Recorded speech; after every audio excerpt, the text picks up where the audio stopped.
clear blue sky. You see a couple of trails, but I mean they're not really all that dramatic. It's just slightly hazing it up, but I mean the sky is still blue. Sun is shining through it. Wind is incredibly low. I don't see any wind really. So it's like this wind still, sunny day. Birds are out. I mean, you can really hear that there's no wind because you could just hear all the subtle birds, the subtle sounds from the chirping, and yeah, that stuff doesn't really carry when there's wind. Alright, yeah, beautiful day.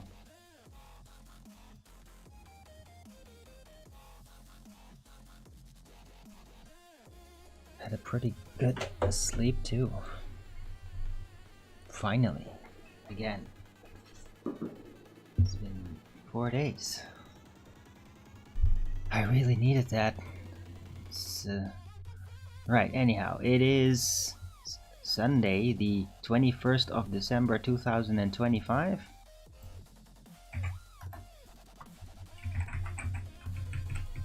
Temperature is 11 degrees Celsius with 87% humidity, 10 kilometers an hour wind, and 10% precipitation. Okay. Let's see, any rain, any sort? Yeah. And oh, that's hilarious. Around Christmas, it's gonna start. It's gonna freeze, and then after it's gonna go back up. Somebody just timed that or something? That's so weird. It's like, yeah, let's have it really cold on Christmas. Okay.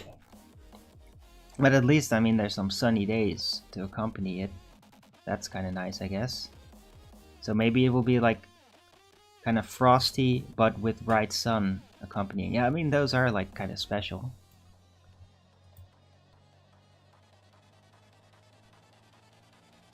Right, but yeah, no ice skating though. It's not gonna last long enough. You need at least like a week. Daytime freezing temperatures to have that, so yeah. But a bit of frost. I mean, it's better than those frickin' misty days. Those are terrible. It's like those are really like water colds, not pleasant at all. Right. Anyhow, hope everybody's having a nice Sunday. I'm doing pretty good. I actually had like kind of normal eating yesterday. Although I still had trouble with it. But I mean, I did just at least eat normally.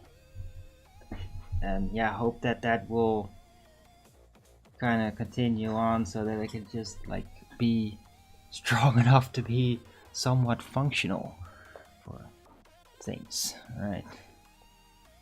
Anyhow, hope everybody out there is having a good Sunday. Yeah, yesterday's show, thought it was really good. Although I did get quite irritated with people in the end and did actually like blow up a bit. Had a ton of views too, by the way. Like not even downvotes, just views. That was something else. But I suspect it has something to do with, I don't know, with QE's guys or something. I don't know what that was. It had a sudden spike in views, not necessarily downvotes. So I don't know. My show got around. Which is great. I did share the link to the show in the chat. That's right, I did actually have that. So I guess that somebody like really shared it. I appreciate that. Should definitely do that more often whenever I have join with the panel. And yeah, I might do that today. I was there right before the show over at Earth Awakenings, which has a really full room. But it's like the stuff with Ruhif, and like he just wears on me, man. I get very irritated with that guy. He's just such a creep. And he was just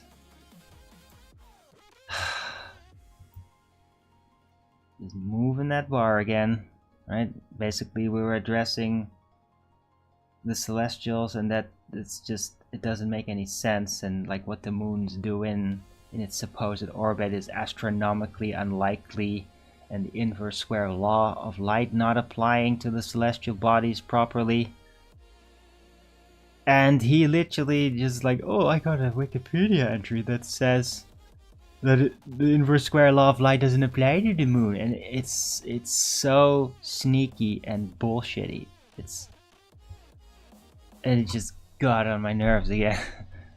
So yeah, basically called him a retard and all that. And yeah, I shouldn't do that. I don't know. I'm a little fired up, I think, and maybe it's like the elastic effect from basically all the stress. Because I'm also very frustrated about what has happened, not just shocked and demoralized. And I think that the frustration, now that the shock is like kind of wearing off slowly, that the frustration is kind of seeping through a bit. So I have to be careful. I'm a little bit more snappy than usual. I gotta take care of that. And yeah, I mean, you guys probably already experienced that yesterday with me snapping at people. I mean, especially though I just wanted to round out, and then they just start talking over. It's super rude. I mean, a better solution would to just be to quickly go to it and mute it, because I can locally mute them in there, so everybody else will hear them, but not me. And that's, yeah, I mean, if I'm gonna round out the show, that's the best thing to do, and I'm gonna gotta keep that approach going. Alright. So. Oh. Man. It's like a whole different vibe in the air now with this kind of weather. Really appreciate it. Thank you, weather. Whoever arranges that. Alright, I got some coffee here again.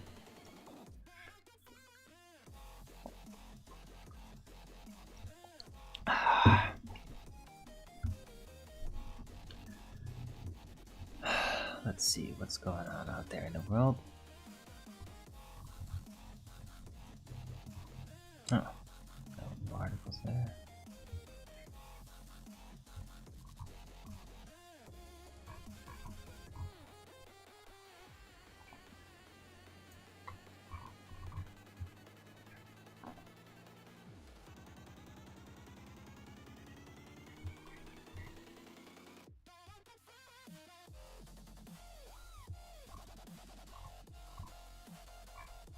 Yeah, the EU is getting a lot of criticism, and people are like very angry, like within it, because I mean they should be, because it's just acting like an insane dictatorship, and yeah, people are just pissed off. Everything that's happening out there, it's under tension. I mean, it might just collapse, and it should. I mean, I really think it should. The EU should collapse. Like, it should be like dissolved, unelected parliament dissolved, get out of here and just become nations again with cooperation agreements, and that's it. Because that's what it originally was. That's what Europe, the EU was a cooperation agreement to like have a singular currency and all, and that was already a lot of hassle. But I mean, that's there. And like, yeah, that's been fine. But with all this insane policies, climate, all these basically sovereignty taking away things to neutralize any elected parliament, it's all just dictatorial, and it needs to get out. Like, get the fuck out of here. It's terrible. Nobody wants it. It's blatantly dysfunctional. It's against the people of the nations. It's like literally cracking down on them and not in their interest in any way. So it's a parasite and it needs to be dissolved. Right, stepping out, that's cool, but I mean, it should just be dissolved. Because we want that cooperation with the other nations. We want to just like be productive and cooperative, right? Just not this, yeah, this parasitical thing that's on top of it. It's horrible. It needs to go. The sooner the better. Right. And people are fed up with it. Like, there's nobody out there that's like pro EU. They're like, no, you don't know what you're doing. Like, nobody's buying the whole bullshit narrative of NATO about Russia. Nobody's buying the climate change nonsense except for cultists that are literally indoctrinated continually, and they just say yes to whatever the speaking point is. They don't know anything. Right. Oh yeah, that was weird. Nancy Pelosi got caught with the biggest insider trading criminal scandal in history. Okay. It's kind of weird. I think didn't that like happen already a couple of times? Wasn't she like notorious for continually insider trading things? So it's weird. Weird that the article suddenly popped up. Like, wasn't she already basically uncovered for doing that?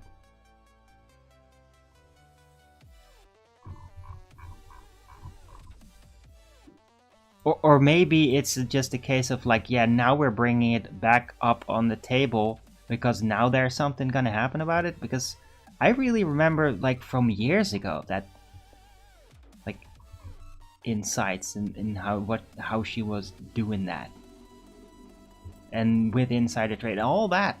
So yeah, I don't know. It just came afloat. We'll see. See if something actually happens with it.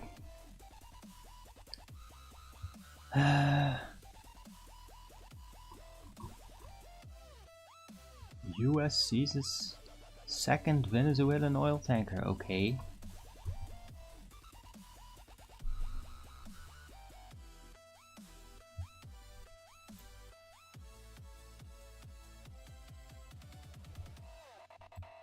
No. The Pentagon has failed its annual audit for the 8th year in a row. Whoa, okay. So that's a mess. They're fucking up.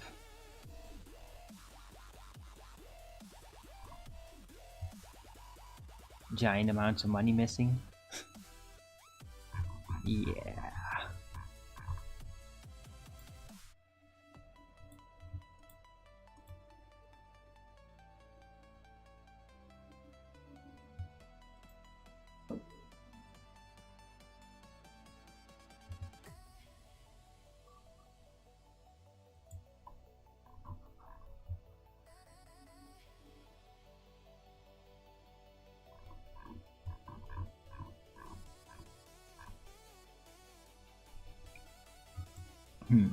Right. So yeah, those are some of the news headlines this Sunday, and still from Saturday. Right.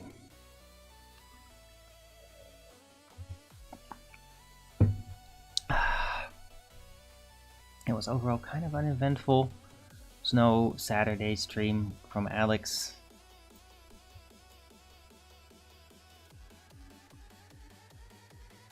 But yeah, I was just hanging around on Discord a lot over at Worldwide Debates.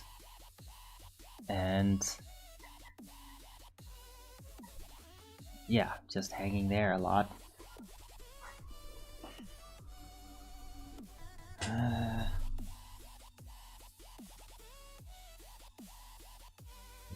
Called my friend Amy. I'm calling her regularly. Like, we're both having like some intense times, and like, yeah, we're real consolation to one another with that. Also emotionally, and like, it's really helpful.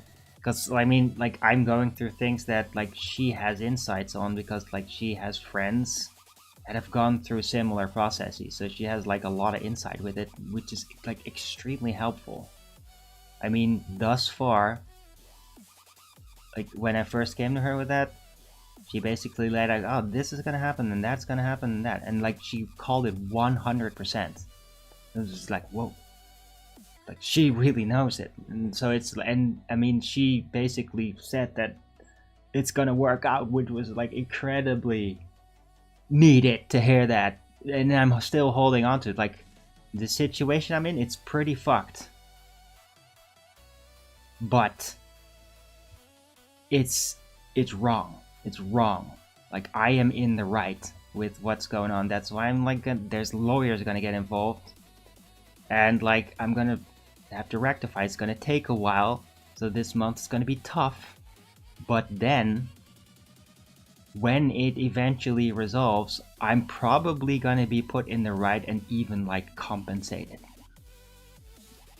So there, potentially there might be a compensation at the end of the road. I certainly am freaking suffering damages because of this illegitimate action that's been taken against me. So, yeah. Maybe that's also why I'm like, why I'm a little bit spastic. Let's just, yeah, we love that word, spastic. Yeah, I'm a bit spastic about this. Just oh yeah, I know you guys are gonna clip this and whatever, man. You do whatever the fuck you want. It's funny. I can be funny. People can make fun of me with, like, weird things that I do. I get it. That's fine. I mean, you do whatever you like.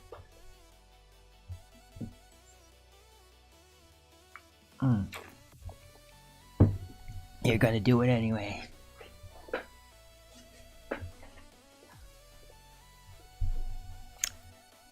Right. So yeah, I'm open to any subject.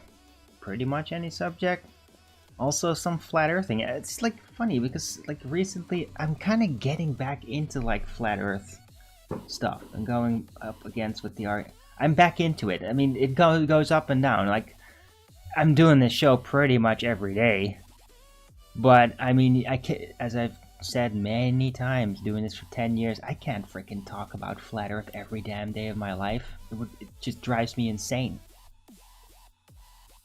Because it's eventually just going to be held up on baller behavior, and then that thing is just going to stare me in the face every time I deal with it, and just going to rile me up every time I deal with it. And I can't, it's not healthy. It's not productive either. You don't actually progress anything. Just being exposed to the deviant behavior all the time. It's terrible. So it is like dealing with an insane asylum, because they are clinically insane with what they're doing. Like, occult, religiously motivated. They don't realize it, or they deny it. And it is like a religious fanatical behavior, and it's very deviant, it is very sneaky. And yeah, that's painful to deal with, or just tedious. It depends on, like, how sensitive you are to that sort of thing, and how you feel about the knowledge of flat Earth and all the things in physics and all that. That I've discovered, and you will have too. And there's this relation we have to that knowledge, to that position. And for me, it's like I'm really happy and excited about it. Still, it's exciting that, like, oh wow, look at these things, and it's just in our faces. And I guess in a way, like, it was always going to be like that, because a deception and in a reversed world reality, fake reality that's been created for us with heliocentrism, cosmology, and all that. A deception can only run so far, because you can't make a deception world encompassing, no matter how much effort you put in it. Deception, like, God will always reveal what the lie, because God is all, the truth is all, what is real. Like, only reality is real, right? And we're just catching up on what that is. And if you have some complete picture to try to overlay a story interpretation of reality, well, then you're gonna have to fill in that picture, and then eventually reality, when you look closer with everything, it catches up on that story and points out how it is tangibly wrong. And that will always happen. That will happen with any lie, whether it's cosmology related or like personal life related, right? Only what is real is actually real. And if you try to lie about it or reverse things, then eventually, with enough scrutiny, enough closer looking, like, you can't maintain it. Like, it will just be revealed as false. That's how things work. Like, a lie will always be revealed in the end, right? And that's a fascinating esoteric fact, by the way, and it's really real. It's not just some saying. It's absolutely real. It's not a religious conviction. It's not even necessarily an exclusive biblical reference, although I think it does reference it. It's just an esoteric spiritual fact. And I am really relieved that I am in the position within cosmology of being on the honest side, exploring from a vantage point that's like, reality is real and we just don't know everything and we're trying to figure it out, like building from our vantage point as we go. And the ball's really false, and I'm not just now making excuses for the ball because I'm not on that position as they do, to like explain why some reality thing that's established doesn't apply to the ball and why that's justified, why it can still be real. I'm so glad I'm not on that side spiritually. I'm just so relieved, and I'm enthusiastic that I basically do not have those spiritual shackles chaining me down, that I am actually free to explore further because I'm not defending a lie. And it's just great.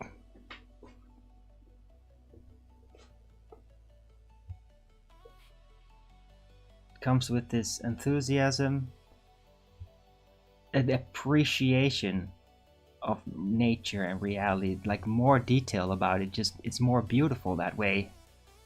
And it's a relief.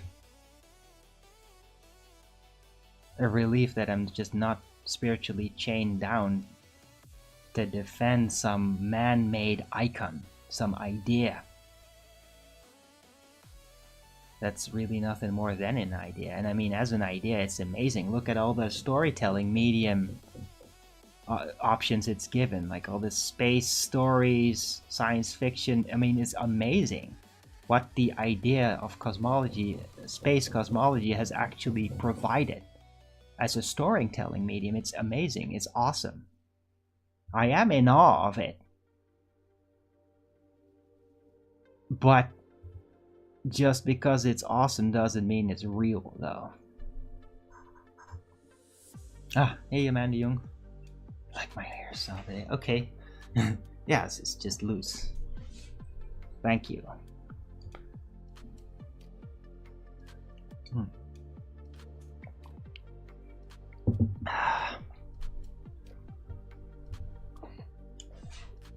Right. So yeah, I'm just really glad to basically, yeah, I'm really glad I'm a flat earther, spiritually. I mean, yeah, I might be socially frustrated, but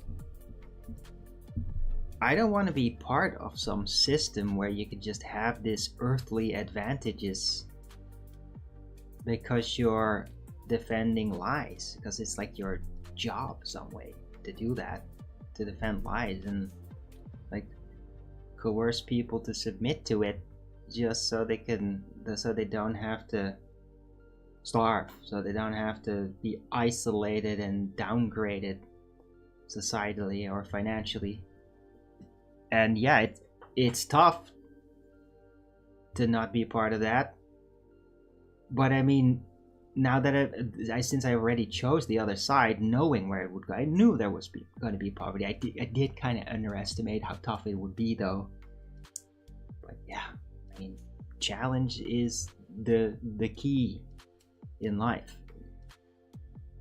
You can never fully predict how tough things are going to be. There will always be unexpected things, no matter what direction you take, and things are going to be more tough than you anticipate. It always happens. Doesn't mean everything is going to be, but there will be those moments.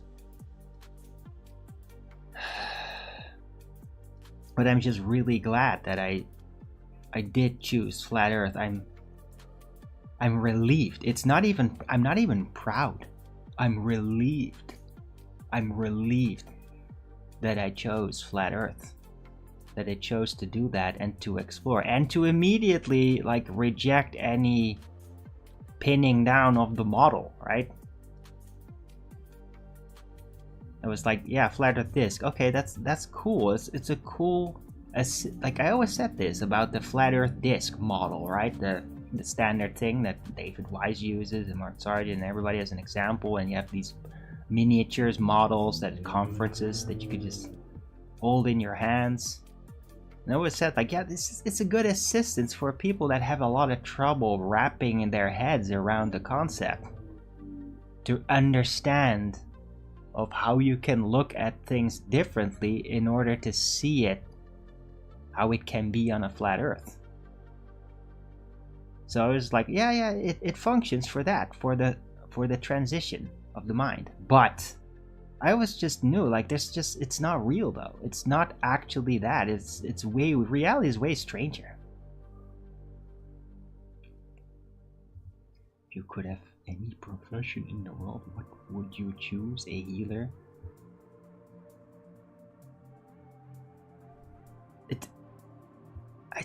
What? Yeah, but I mean, it's not really a profession. I mean,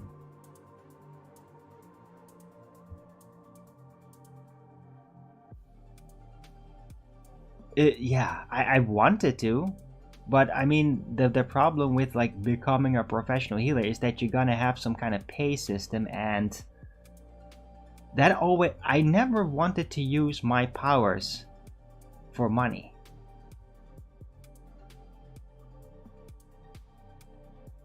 Like that, there's like theese warning flags I can just really feel it from the start. Like, no, this is like a holy power.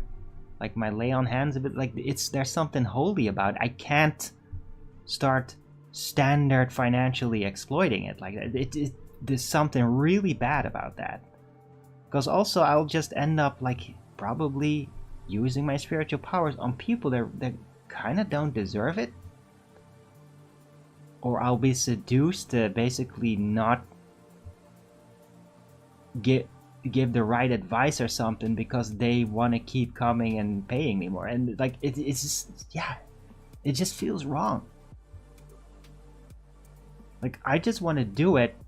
It's the same with my show. I just want to do it. I hope it's being appreciated and that people will then support me. I want it to be voluntary.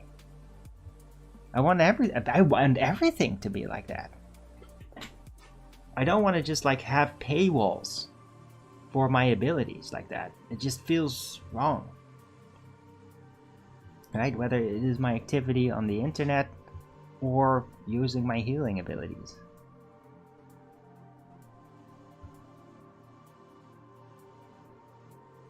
So, yeah. It's like using my healing abilities is just very personal. I do it when I feel I'm called to do it. Because I can't. It's like sometimes I can't do it because my setting, my internal setting, my spirit, is not accommodating for it. Like it needs to be in a certain frequency, in a certain phase, and usually it is there daily, but it's not continuous. I have to be in a certain mode to be able to do it. So it's just like I get a calling like, hey, this person, I feel like they could really benefit if I did this thing right now. Then I do it. and then I watch the miracles of creation take place. And God, arguably, that is like, it really is like God. And I just feel so lucky to be able to be this conduit. And to violate that divinity that I can experience by chaining it down with money. It feels like it would be a devastating choice on a spiritual level. And then I don't want to do it.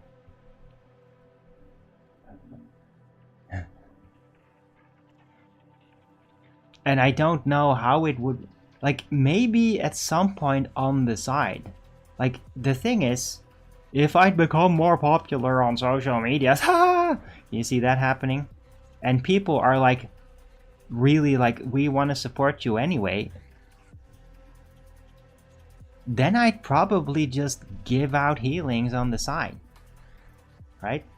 If I would be able to get around from just support from people and actually make me even a little bit of a surplus or something, well, then I'd be very willing to just like, thank everybody. I will help you. Just come by, I'll do it for free. Right? Or if you want to give me money for it, then I really appreciate that, but I'm not gonna demand it. Right? That's how I would do it, and that's not professional. So yeah, hope that answers your question, Amandio.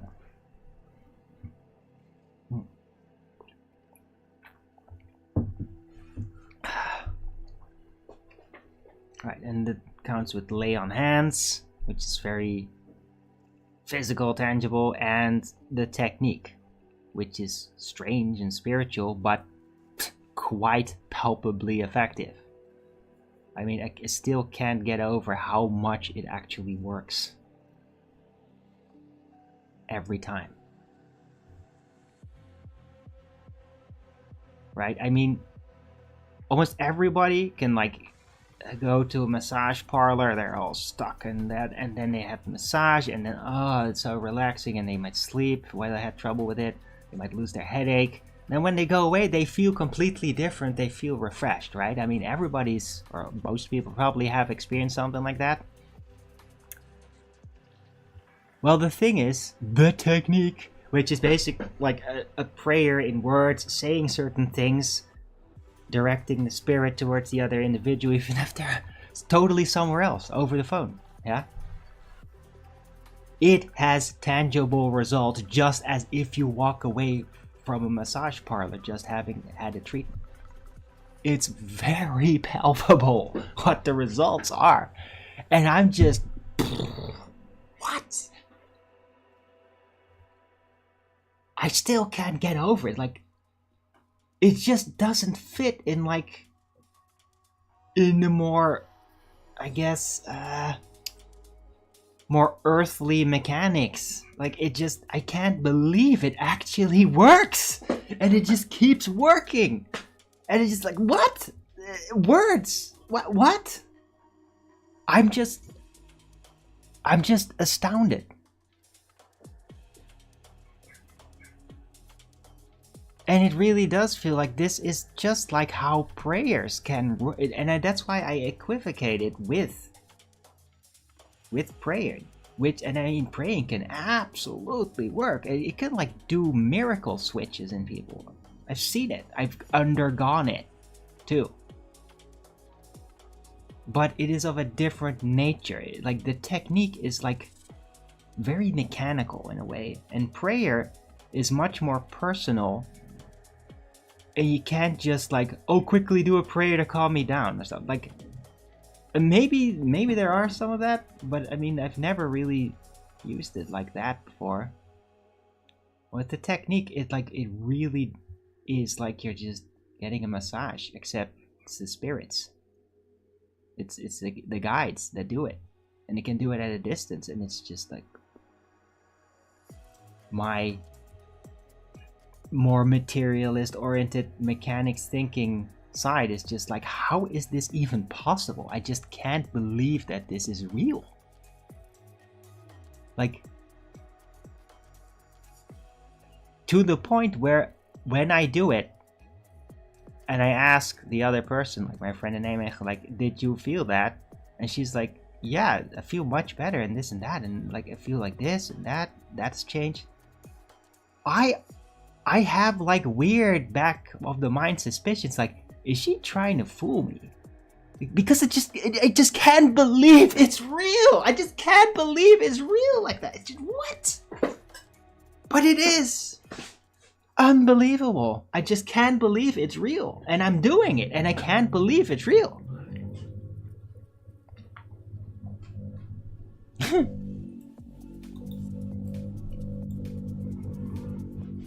Let's put it in the title. It's a funny thing to say.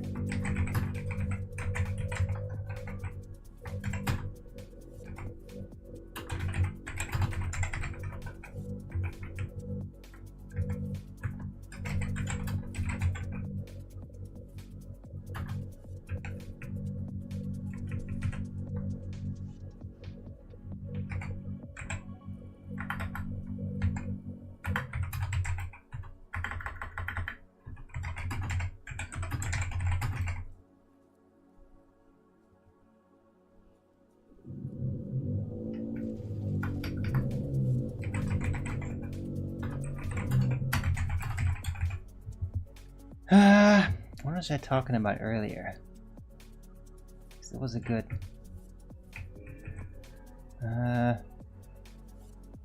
I'll just put it in there.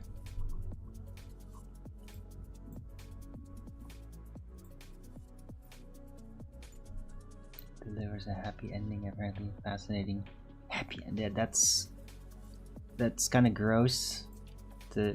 Like, dude, massage parlors are actually for massages, not secret prostitutes, okay? That's fucked up, dude. That's fucked up. That's what you think. Jesus. Anyway, remote viewing. Yeah, I mean, I don't have a lot of experience with remote viewing in the way that it's like been originally researched and all that. But there does seem to be like quite tangible results to that too. Statistically. So it is also one of those things. I just don't have any tangible, any personal experience with it specifically to be able to back it up as effective. I mean, all I can go by is like, other people do it and they seem to have results. And it's just like, whoa, okay. But I mean, I've also had people that do outer body astral projections that can like go to somebody else's room and look inside of it and then tell them what's in there, even though they've never been in there, not had a camera in there. That's also a real thing. So, oh, did I meet my friend in there?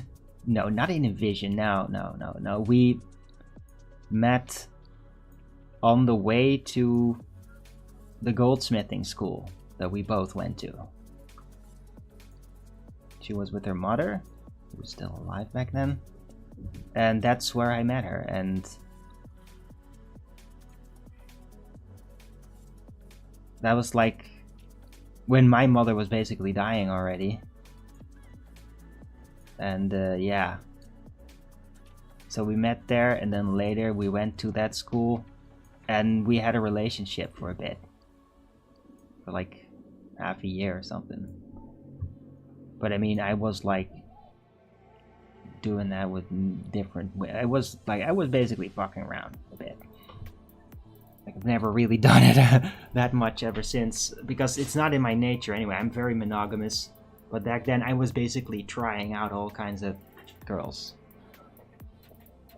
just to see what that's like. And she was also there, but then later, like, she kind of picked up contact back, and we just turned into like these amazing phone friends, and we've been like that ever since. No, but we definitely met in person first. Had a bit of a relationship, and then like for a time I didn't really have any much contact with her, because I was also like with my now ex, living with her, and we didn't talk And that I didn't really talk with anybody else in that period. I was just kind of obsessed with her. And then, like, well, after I got kicked out by my ex, I kind of like called her up, like, because I was really desperate for friends, and well, so was she. So we picked it up, and like, yeah, been pretty much best friends now for 10 years. Maybe, yeah, 11 years even. So, but I mean, that relationship that's like, what is it? It's like 18 years ago. No, 20. Jesus. 20 years ago? Damn, no. 18 years ago, yeah. I can't believe that it's like that long ago. Insane. Right. We were all younger back then. Anyway, I just don't even feel this old. It's like every time, it's like, oh yeah, I'm gonna be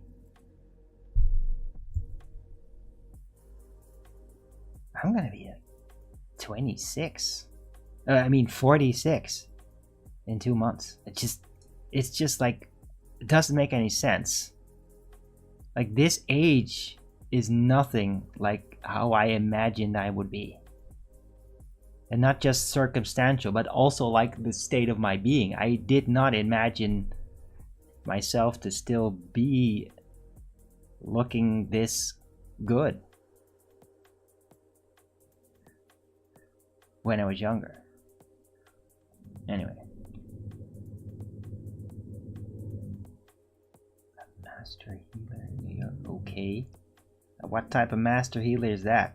So you have a follower of Rudolf Steiner? Because that's kind of key to me. I mean, I am like a Rudolf Steiner guy. I really am. It's like, I will choose that. That is like the safest to me. And like, because Rudolf Steiner people get things on another level that really is way further and different from what everything out there, everything is quite unique. Rudolf Steiner people to me are like, they are like really unique in a spiritual sense, and they're better. I'm sorry, I'm a Rudolf Steiner supremacist in that sense. It's just, we all love that word, but I mean, I really, and I'm not in that sense religious. I'm eclectic, follow the path of Christ, and that's what I'm figuring out.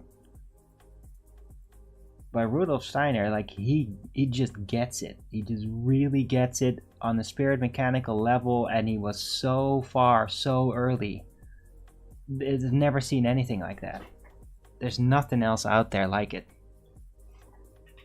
including ancient masters and all that. I mean, he is a master, but he's a younger master. And to me, I mean, in that sense, I don't want to blaspheme. In a sense, I do feel he is like a prophet.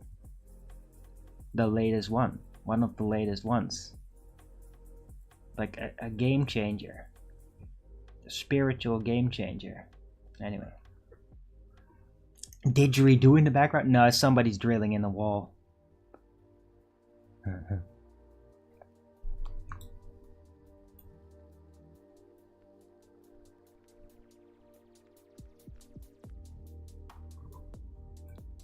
Anyway, I hope everybody's appreciating the show. Don't forget to Rogan's it up. Sorry about the background noise. Hope it's not too disruptive. Yeah, the mic is picking it up. But it's just nothing I can do about it. As long as you can still make out what I'm saying, it should be fine.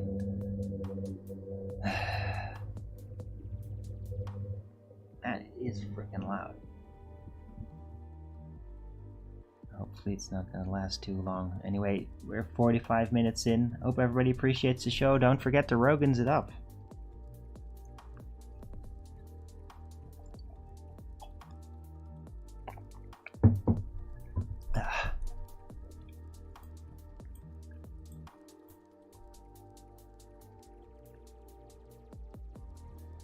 Is it possible her child might be mine? No. No, that is completely impossible.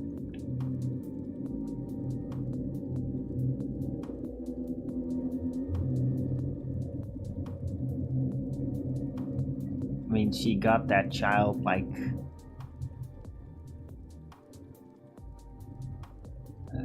hold on.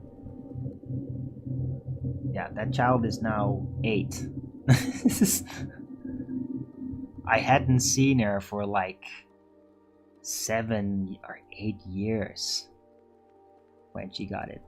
So no.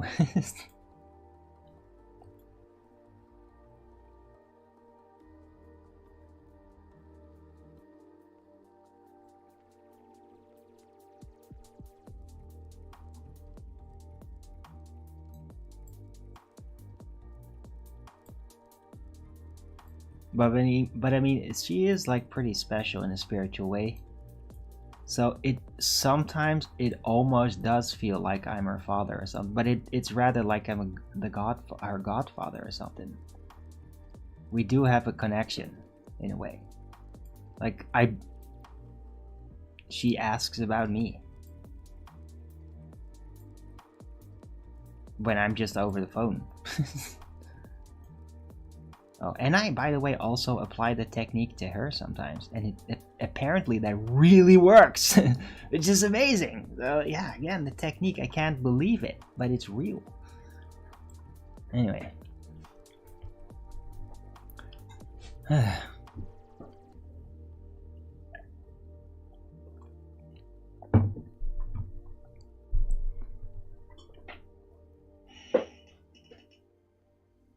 Oh no. Son, come back, son.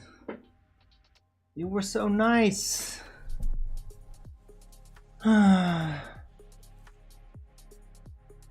Oh man, that makes me almost sad. I mean, that's just seeing that sun for a bit, it was just really nice.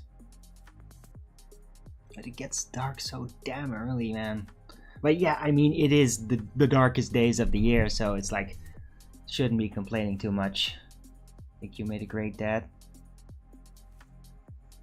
Maybe. I mean,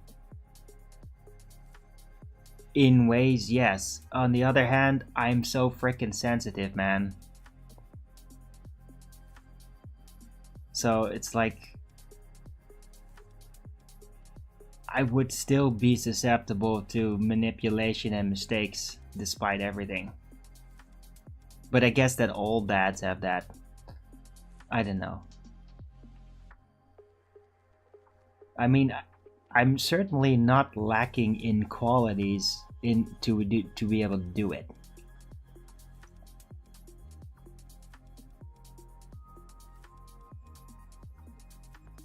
But I mean, it's just my universal instability that kind of like makes me like, yeah, I probably will have still periods where I just am completely crippled. I just can't do anything, including being a father in such moments. And I just, yeah. But I mean, they'd probably be able to deal with it. In a way, my dad had the same thing, where he just had these moods and then he just would isolate himself and we wouldn't see him for like a month. He'd be in the house, just like in a separate place that is like his sort of private room, and then he just wouldn't come out for a very long time because he couldn't deal with anything with us. And I would probably have that, and it makes me nervous because that was not good. Like that did kind of like break him down in my view as being a good father figure. Like, it did not help at all that he did that.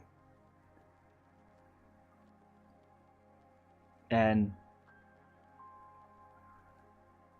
so, yeah, I have my worries about if I were a dad, but yeah, I mean, I don't even know if I'll ever be a dad. I mean, there's a great likelihood I'll have, like, children around me from others, but will they be mine? You know, that's the question. I don't know if I ever will. I technically don't even know if I can, because never really tried it. Like, I have this fear that maybe I'm not fertile. I don't know. I mean, I don't know. I was told these things, not by a doctor, whatever, but yeah, I don't know. We'll get to it when we get to it, if it ever does.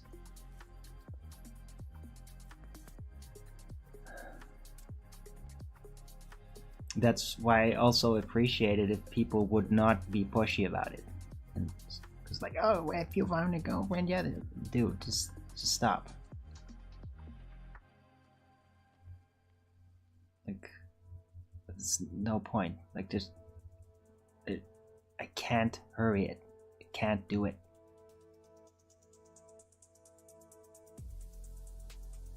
I learned from my father's mistakes. Would not repeat them? No, but that's the thing. I don't think I could. The mistakes were not intellectual. They're physiological. There was like the inner feel, like the system of their body, of our bodies, like they have problems. They bring you in a state where you just can't be functional and shit, that sort of thing. And I can't just by knowing it not make it not happen. Yeah, it will happen. It still happens. So I still get these things, and I've like conceded to myself, like, yeah, that's gonna be with me probably until I die. I'm gonna have these phases where I feel terrible and broken down, and it's just gonna reoccur. There's nothing I can do about it but just learn to live with it and to pull through it as well as I can. So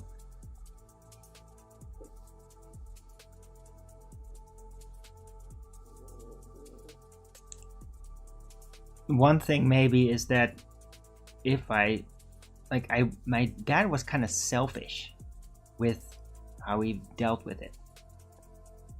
Like when he gets weakened, he gets very selfish in a very strange way. It's like a different person, and that's something that I wouldn't do.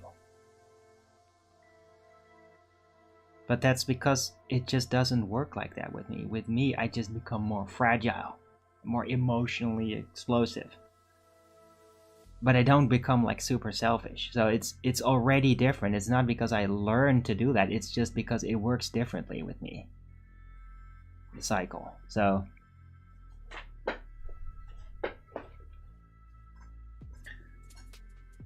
yeah, I can't really attribute it to learning.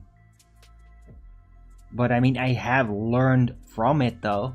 I have learned from how I've learned it from my perspective as a kid, that when you're going through like bad phases as a dad, like it really impacts the kid. They're going to be thinking about what's happening with my dad, and that has to be addressed. My dad just never addressed it. I will not make that mistake. Like if I'm going to have bad phases, I am going to be very honest to my kid about it, so that they don't feel like I am irresponsible or something. Because that is what it felt like to me. I felt like my dad's in a way irresponsible. He just neglects everything. Now I understand it why, because of the physical side of it. But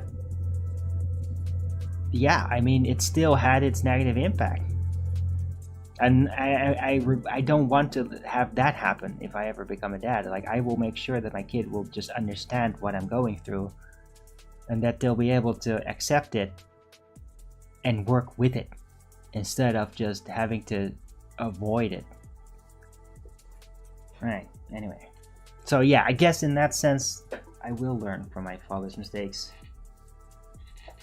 But I'm already not going to repeat them because it's already working differently with me. And I'm much more open. I mean, my dad doesn't talk about bad feelings like that. I do. I mean, I literally am talking right to the frickin' internet about it, right? I'm very open. Like, hey, this is my inner world. It's difficult. My dad just wouldn't do that. He'd just frickin' retreat and just like stay out of sight.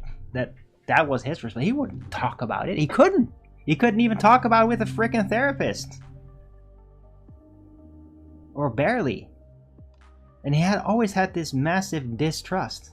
But it could be because, I mean, maybe it has something to do with his past, that when he was a kid, he would start to get these types of moods.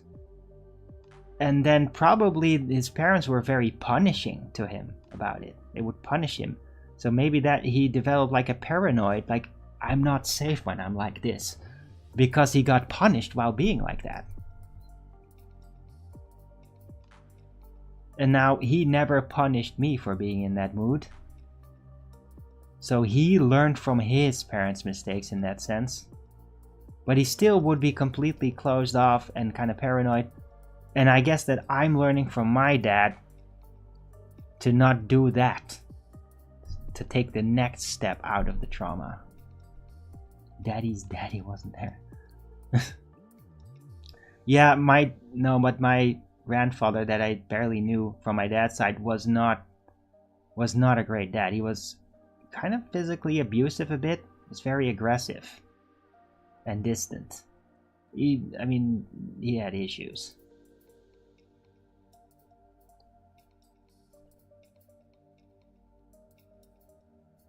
Like, he has had a record of like unfortunate female victim. What? Okay. What the fuck are you talking about?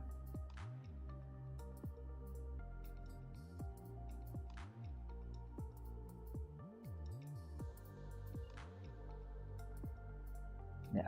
No, but my grandfather, he had psychological issues, and he was like, had violent tendencies. And I mean, back then, it wasn't like outrageous. It's not like he would beat everybody to a pulp or anything. He just had like violent outbursts, and he couldn't really control it too well. It was handling confrontation very poorly. That kind of thing.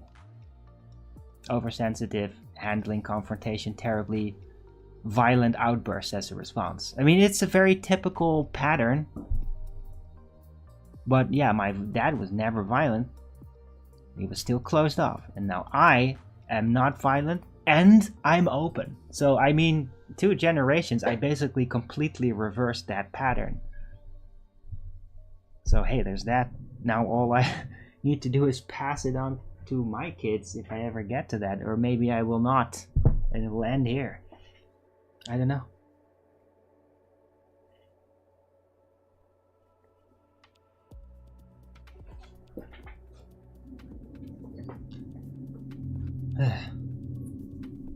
No, but my grandfather was not like a women beater or anything. Nothing like that.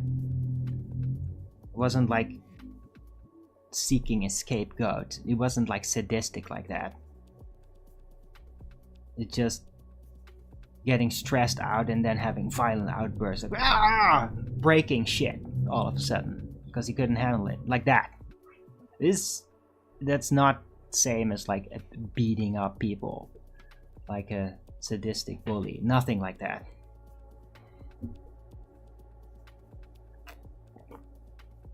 Like my grandfather was like never arrested for beating up somebody or anything. No.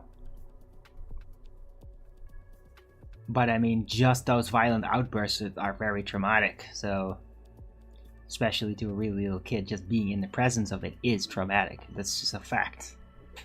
So, wow,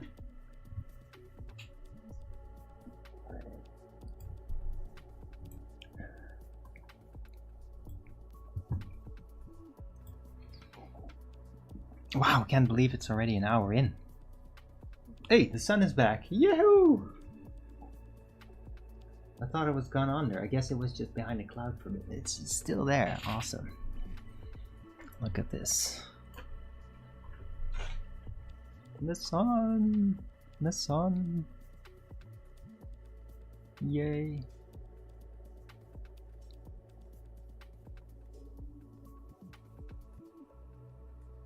I feel very strong today. I hope you guys are appreciating it. I'm talking a lot of personal stuff today. Trauma cycles and all that.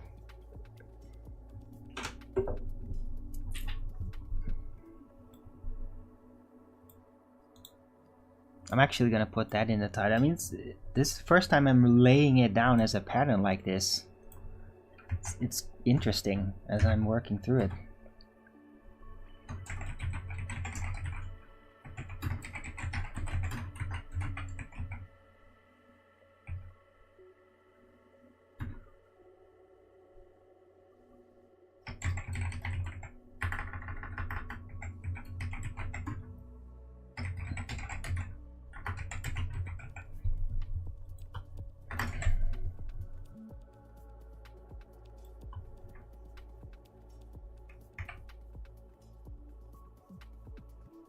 Yeah, and it's a good phrase in general. I hope it inspires other people too, because everybody has their own weird family issues, and it's really like generational trauma cycle is a thing. Yeah, and you gotta resolve them. Every new generation has to take the next step out of the trauma, and you can. You really can. Doesn't matter how extreme it was with Ancestor. Every new generation, you have an opportunity to perceive the trauma of your parents, and then make sure you take the next step. You're still gonna have the issues, but you can take the next step, and then your offspring can perceive what's there, that you still have it, and take another step, and eventually you can get out of it and have that generational trauma resolved. I thoroughly believe this. Right.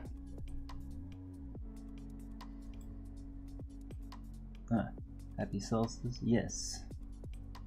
Yeah, that's around the corner.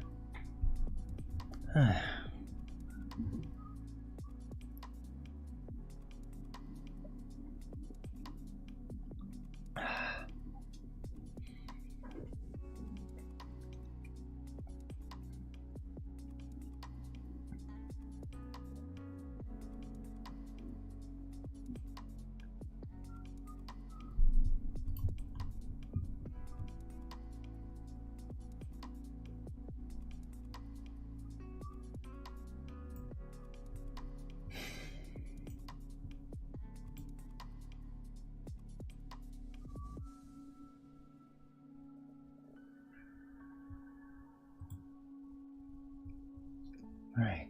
Well, that was really great. And now I want to hold on. But I feel like I've rounded out this item. Hope you guys thought that was interesting.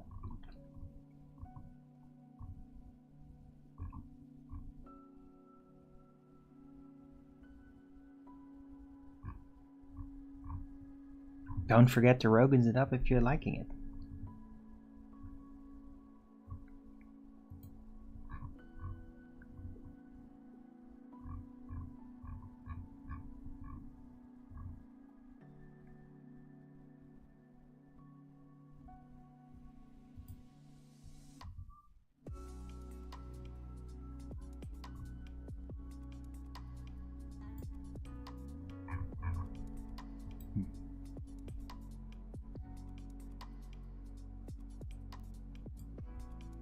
Son of God will die in the next 3 days. Rise again. Yes, the astrotheological Christ.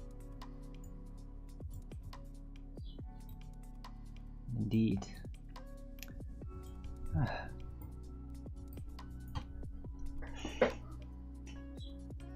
Oh, talking about which, friend and I had a really interesting insight, which is kind of a sidestep on the biblical story again. Catholics are not gonna like it, but I mean, since I believe that the Catholic Church has really like created this astrotheological version of Christ through the Council of Nicaea and made that into like the political reality, I think there was maneuvering going on, because let's just say there's a lot of word going around that Jesus, the real Jesus of Nazareth, was actually born on 9/11, right? All of you have probably heard that. Well, now think about it. When would Jesus have been conceived? Immaculate or otherwise, right? But when would they be conceived if 9/11 is their birthday? Wouldn't it be roughly late September? Huh? Yeah, when she told me that, I was just like, whoa, what the hell? Could it be that Christmas is not just astrotheology and it's wrong? Could it be that Christmas is actually Christ or Jesus's conception day? I mean, I had never thought of that before she said that. Could it be? And is this just not... Did that sort of like get lost? Like they wanted to hide the 9/11 for some reason, so they just like, Jesus conception day was originally the Christmas, and then they're like, screw it, no, he was born then. And they just 12 months. That's not 12 months. That makes no sense, Osiris. No, September 11th. How many months? From September to, or from December to September.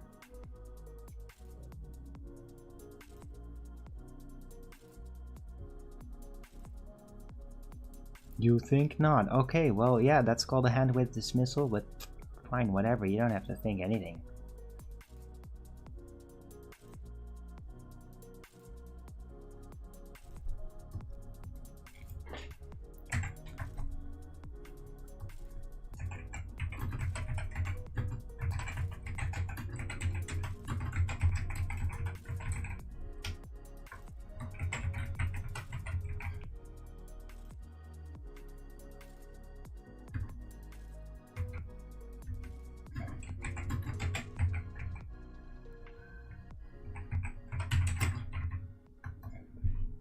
Eight months, 2 weeks.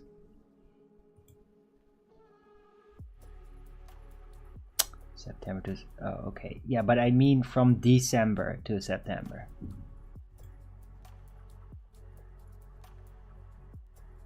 Yeah. From December 25th to September 11th is 8 months and 2 weeks.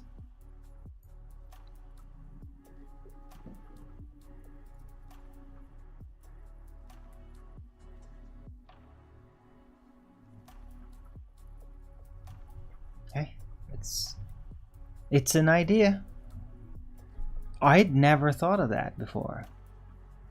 Right? Maybe yeah, I'm very behind the idea September 11th is actually Jesus's birthday. But I still like Christmas, so what if Christmas is merely Jesus's conception day? It's like he would have been conceived right in the heart of darkness in the astrological cycle.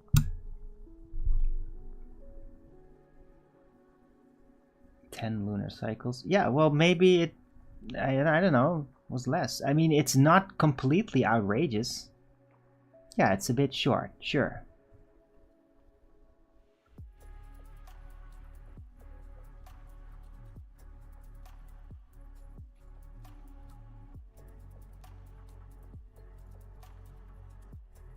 But I mean, it's a long time ago. Maybe gestation time was shorter back then. I don't know.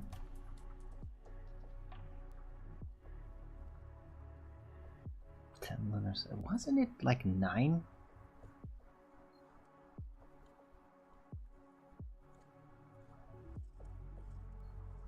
Is it getting longer? Is gestation times getting longer? Because it just, yeah, I thought it was like 9 months. Now it's 10? What? Really?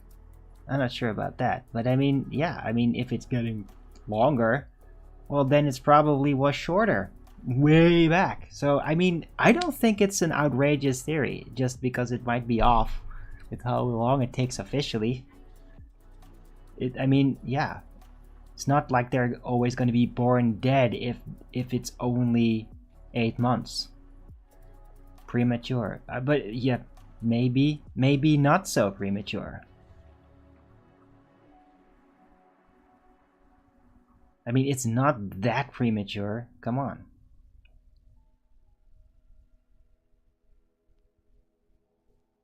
Especially if they ate really good. And I mean, yeah, they probably did. Right now, people are contesting with more toxic stuff in food and in the air and water and all that. That's probably gonna make it all take longer. Well, generally, if you eat really healthy, 9-month gestation, yeah, so, oh no, 2 weeks short. I mean, that's definitely not really gonna do anything. It's like, oh god, it's not gonna survive because it's 2 weeks early. No, not at all. Not at all. No way.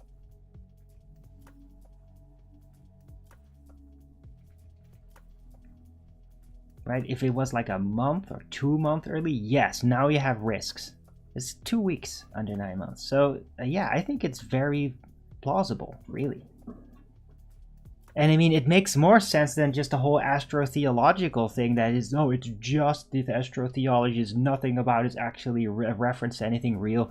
Well, I think it might be. I mean, I think it might be a reference to something real. It's just been kind of like scrubbed out of the picture. So yeah, maybe Christmas is Jesus's conception time. And I'm gonna put this in the title. It's a thought. It's a consideration.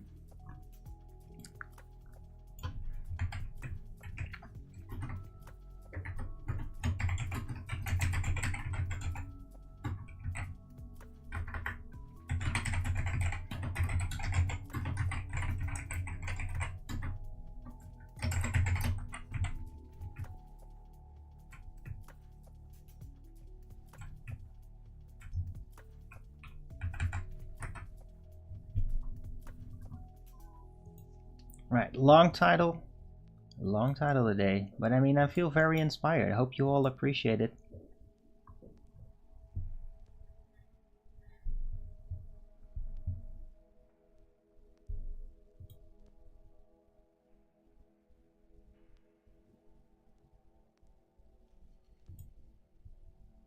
Right, so yeah, thank you, Osiris the Good.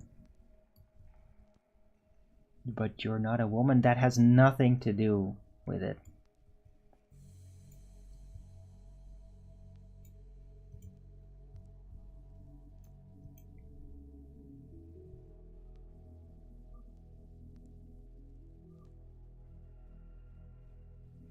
Look, you could also say maybe it isn't literally the first conception when when it hits.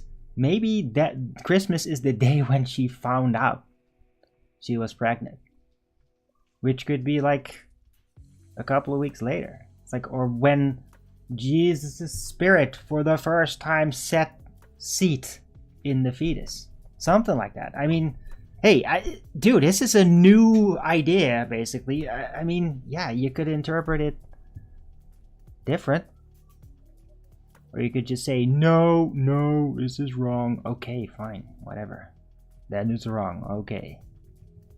I thought it was actually a reasonable idea. I think that it might be. I mean,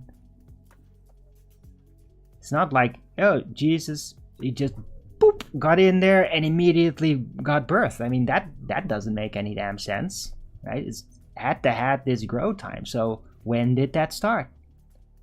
Well, maybe it started around Christmas, when it wasn't called Christmas yet. Around that winter time. And then in September,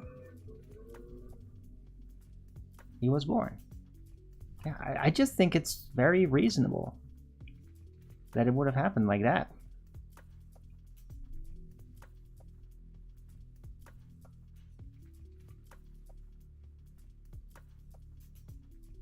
Right? And you can completely leave out of it or include it whether the conception was immaculate or not. Like either way, well, whether it's immaculate or not, it's still gonna have to have carry time, right? So yeah, that's never really addressed by any of the stories about it. It's not addressed in the Bible, it's not addressed in the Christmas tales, so it's like, yeah. Let me include some of the physical realities of biology in the story, right? So yeah, I thought it was an interesting idea from my friend in Nijmegen, and it was worth sharing, especially now that Christmas is approaching. And yeah, I hope you maybe now people are like, you listeners are like talking about it with your wives and like, what about this? And you're like, no, oh yeah. And it should be like releasing all kinds of contemplation and discussion. Was born in 0 AD, Pisces. Yeah, supposedly.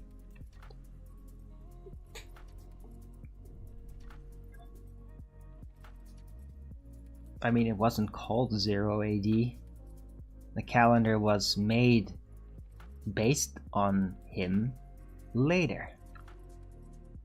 Who knows what kind of calendar they were using at the time? I don't know what calendar they were using. Not the Gregorian one, that's for sure. That came later.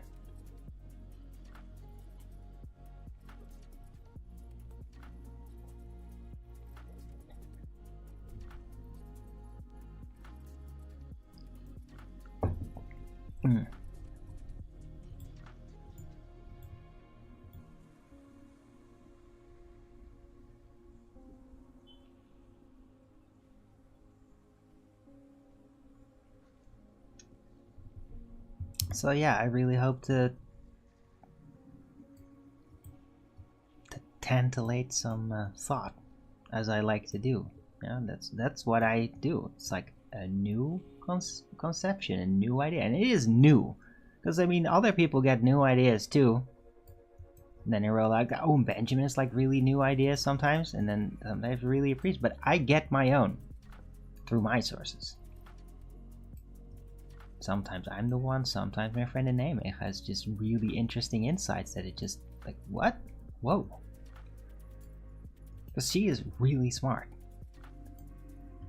I think that like I have really good qualities, especially communicative, but I mean, she is arguably has a higher IQ than me. And also it reflected in her education. She had like the higher thing. She like learned Latin and all that. I didn't.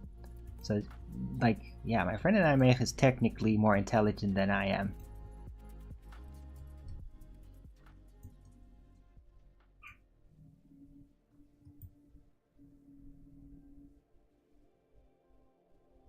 And like she proves that.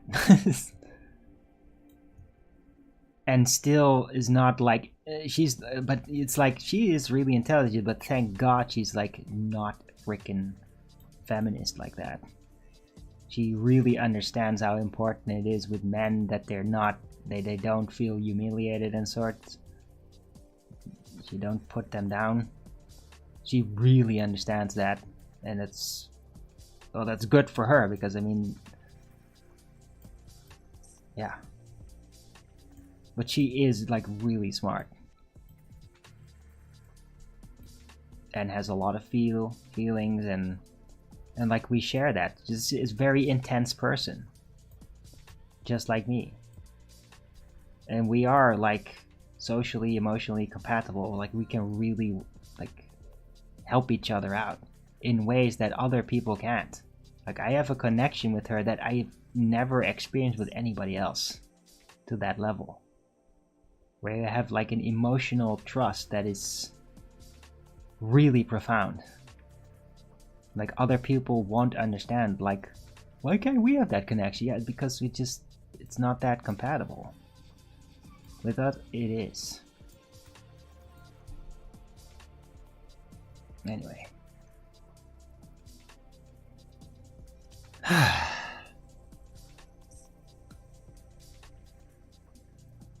Right, I don't know if I want to join up with Earth Awakenings. I mean, I'm pretty sure it's gonna turn into bickering, especially if Ruif is still there. Let's take a look. Oh, no, he's not there anymore, thank God. But you do recognize a couple of guys that are sorta trolls. Yeah. I think I'm just gonna keep going here. Hope you guys appreciate it. Don't forget to rogues it up if you like it. And yeah, I mean, have any questions about what I talked about, or you think you could add something, let me know in the chat.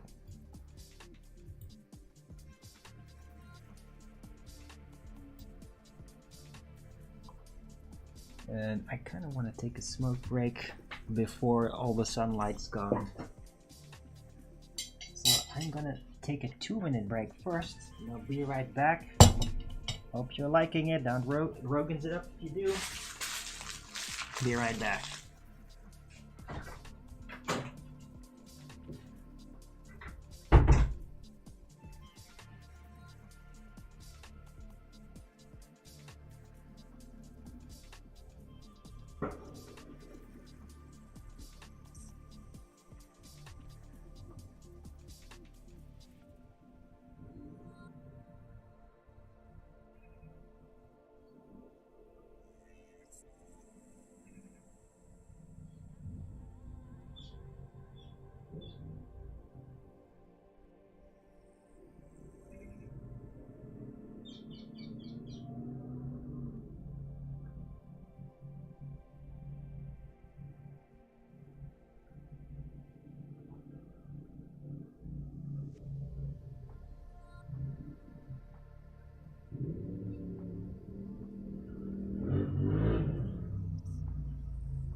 And I'm back.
Right.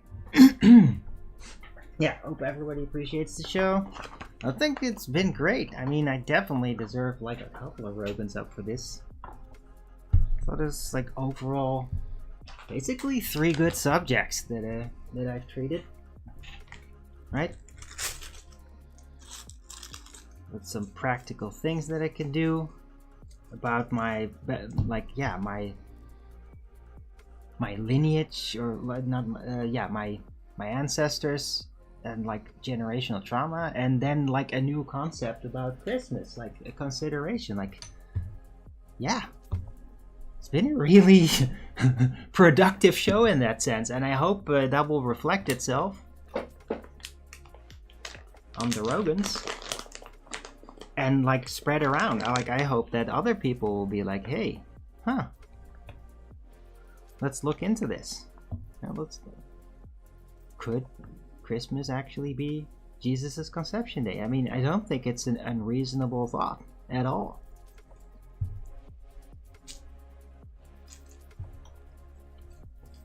I'm quite frankly surprised that nobody's brought that up yet.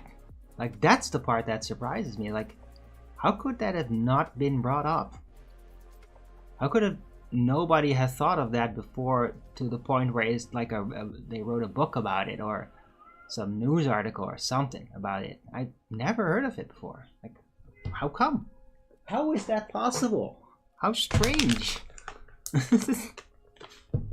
Right? I mean, a lot of people have heard and have written about Jesus actually being born at 9/11, and that even is conceived of like why the 9/11 New York City thing happened, to cover for that, to kind of violate that hidden day of Jesus' birth. Like, people know about that part, but where's the logical conclusion then of it? Like, okay, so when would Jesus have been conceived then? Well, isn't that just like around Christmas? I mean, it's gonna be December, one way or the other. So yeah, that's just like something to think about.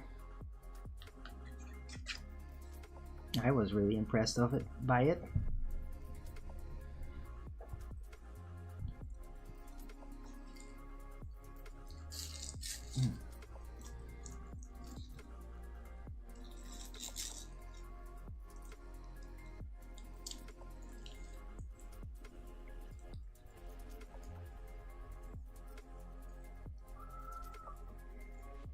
Aw, son, don't go.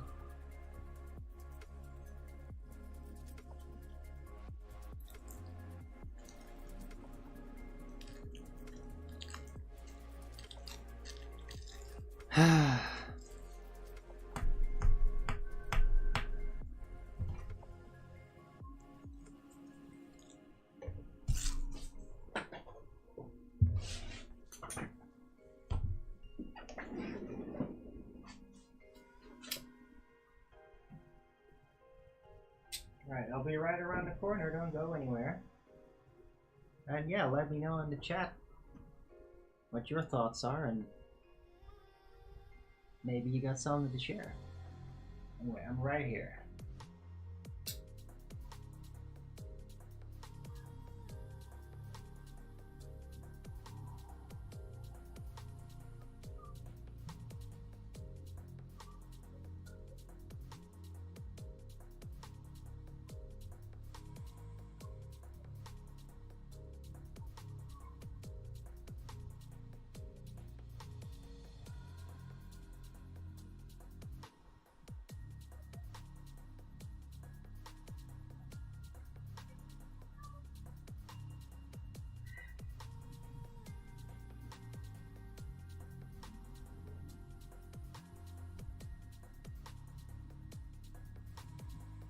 Damn, they're really chemtrailing the shit out of the sky right now. That sucks.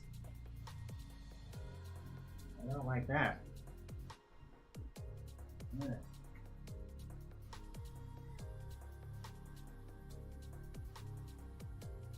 Although it will probably help against the freezing.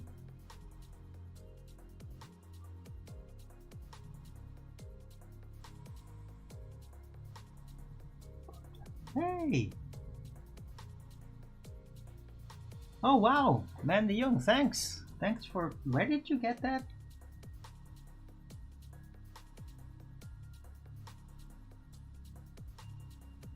Priestly duties of Zachariah.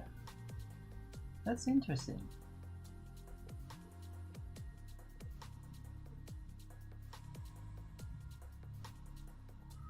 Gospel of Luke mentions Zechariah. Oh! Okay. Huh. Yeah, Amanda Young, you are... I mean, I love you, girl. You're amazing. You get really good info sometimes. All of a sudden. I really appreciate that. Thank you so much for sharing that.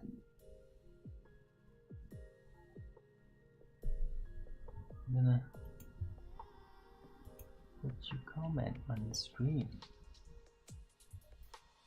A little bit.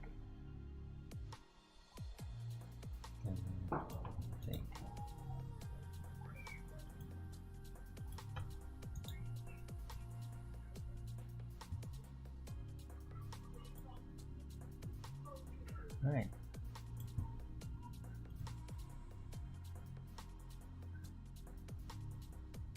So that you guys can see that. What she wrote down on screen.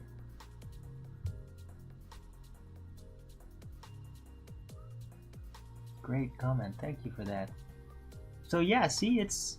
I guess I wasn't even the first one. It's actually, it's biblically referenced.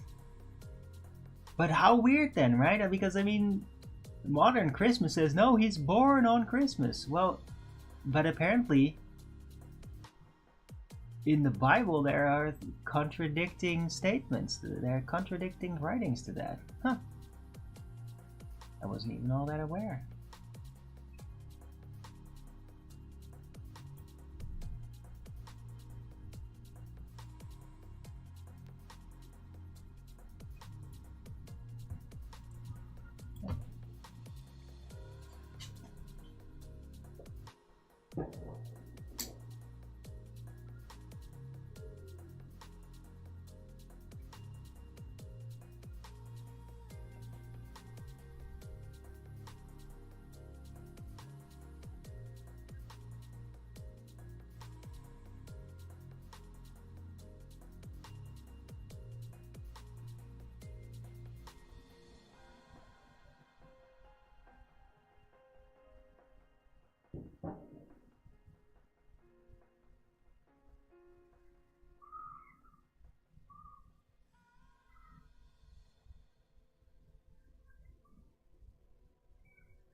Oh, it's getting dark out there.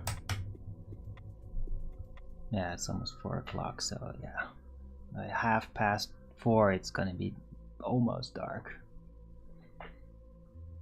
Gonna turn on some lights.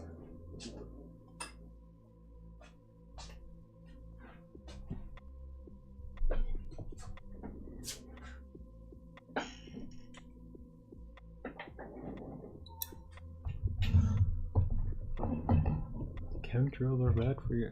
Oh, very funny. Yeah, whatever. I mean, they're up there anyway.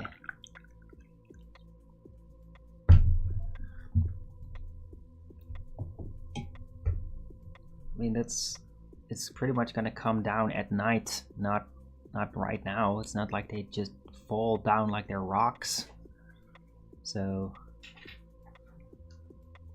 plus I don't really know the actual nature of the trails, which is an ongoing issue. I don't know what's in it. Just don't.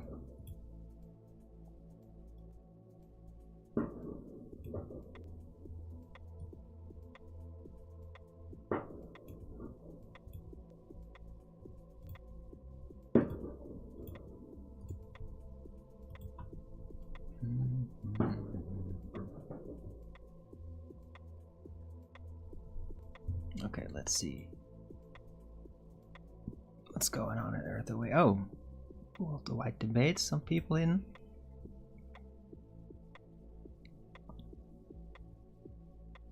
Oh, God.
God, not this guy.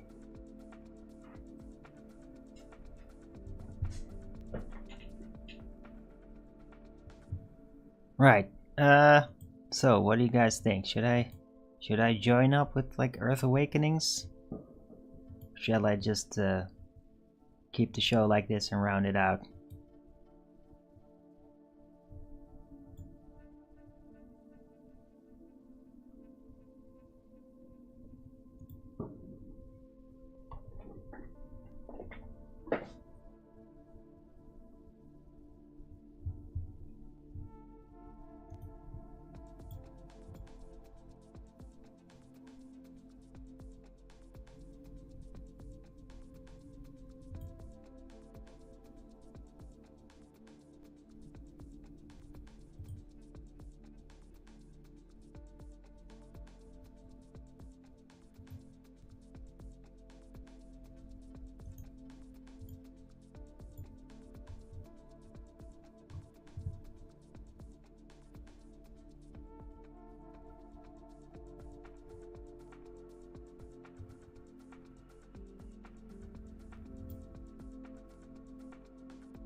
No response, huh? Okay.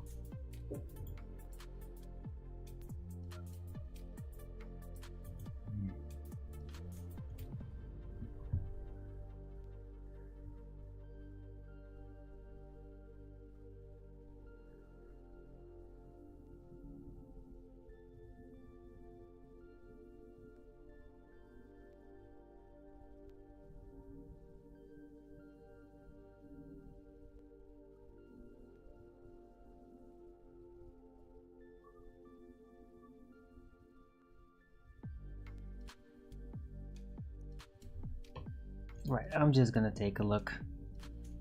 So yeah, that concludes the standalone part of the show, and we'll see where this goes. I mean, maybe it's not gonna be something that I can do something with, and then I'll just round out quickly, but I'm gonna join for a bit. Right, so here we go.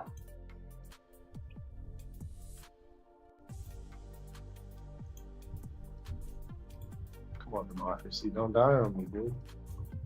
You know what I mean. Because that's what it really is. It's like, it's check up. Ball's in your court. You just got served. Ball's on your side of the court, player. Hello, guys. Who's that? What's up, Arwen? Hey, yeah, I'm still live with the Early Bird Show. I just thought I'd check in what's going on here. Man, ain't shit. It's me and Democ in here having fun. All right, well, that's cool. I just had a couple. Oh, sorry. One question before you have your couple questions. Yep, go. Because mine's shorter. I'm gonna ask you. Do you think, you know how they say on the globe that the poles are shifting, and even though we don't believe in the globe, we believe flat Earth. Do you think that there's some way that the poles could shift on the plane? Well, the magnetic poles, yeah, sure. I mean, but on the other hand, it's really difficult to even figure out like how the magnetic poles are actually doing what they're doing, how they're there, right? We know they're there, we can measure it, but I mean, how? That's complicated. We don't really know how. Not really. We can argue and we can have concepts and models for it, but do we really know? I don't. No, me neither. All right, well, go ahead. I appreciate you. Thank you. Hold on, bro. What are you doing? You're spamming the chat right now. How are you in here like that? I'm not even gonna say anything because that's super illegal. But what were your couple questions you had?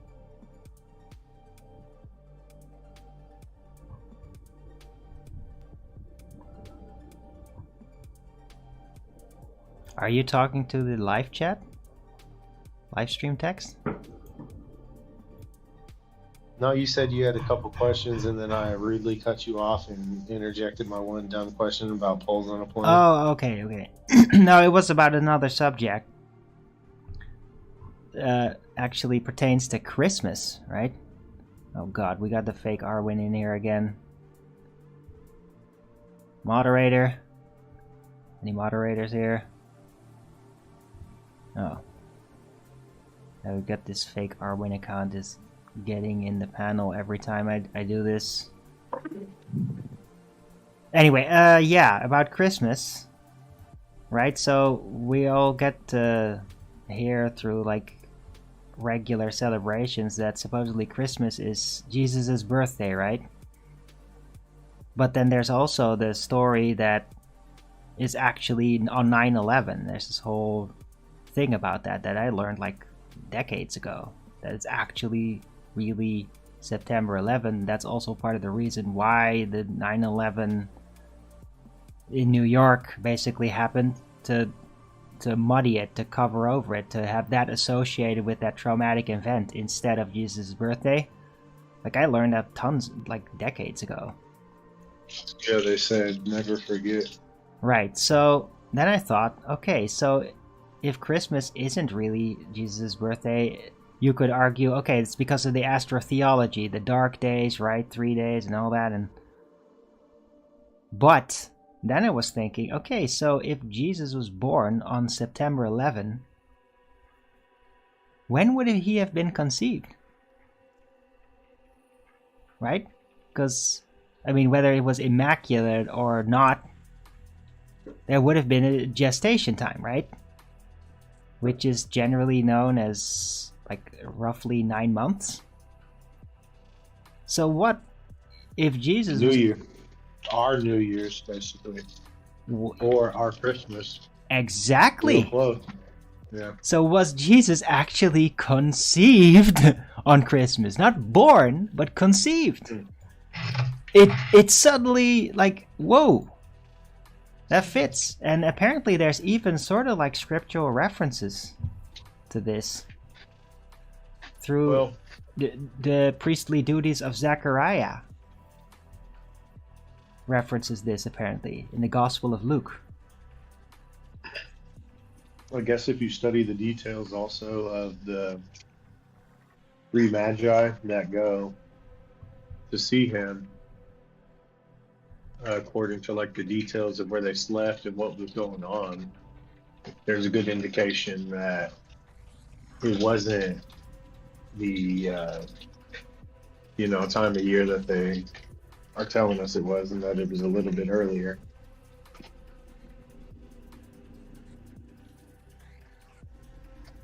Which would be 9/11 instead of December for the birth part. But no, I didn't know there's hints towards the conception part. Yeah, well, nobody ever talks about that.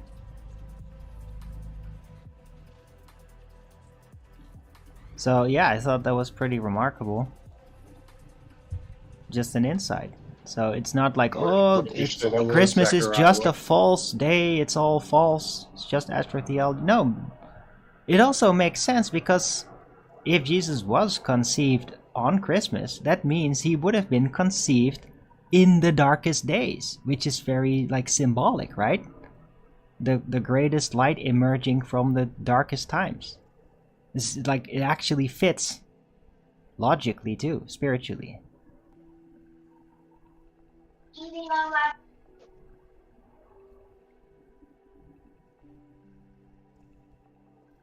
So yeah, I thought that was pretty amazing and wanted to share that. I talked about it on my show and just wanted to share that here.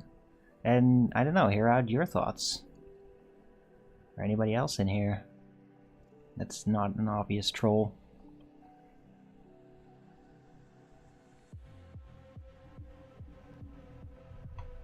Or maybe it's a bit too early for that for most people in here.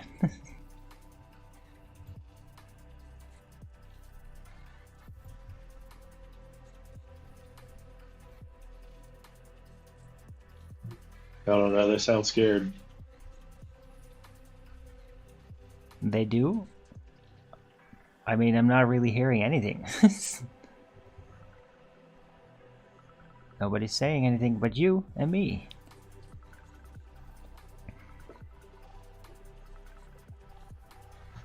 Because they're scared. Probably.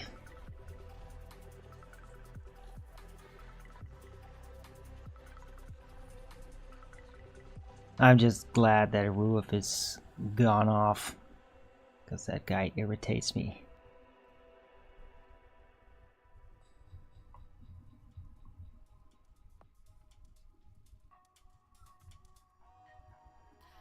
And I don't really feel like bickering today.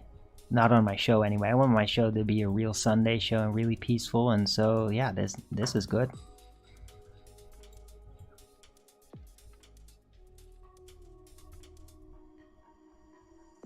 And since Christmas is gonna be this week, I thought, like, yeah, what a great subject to address on this Sunday before Christmas.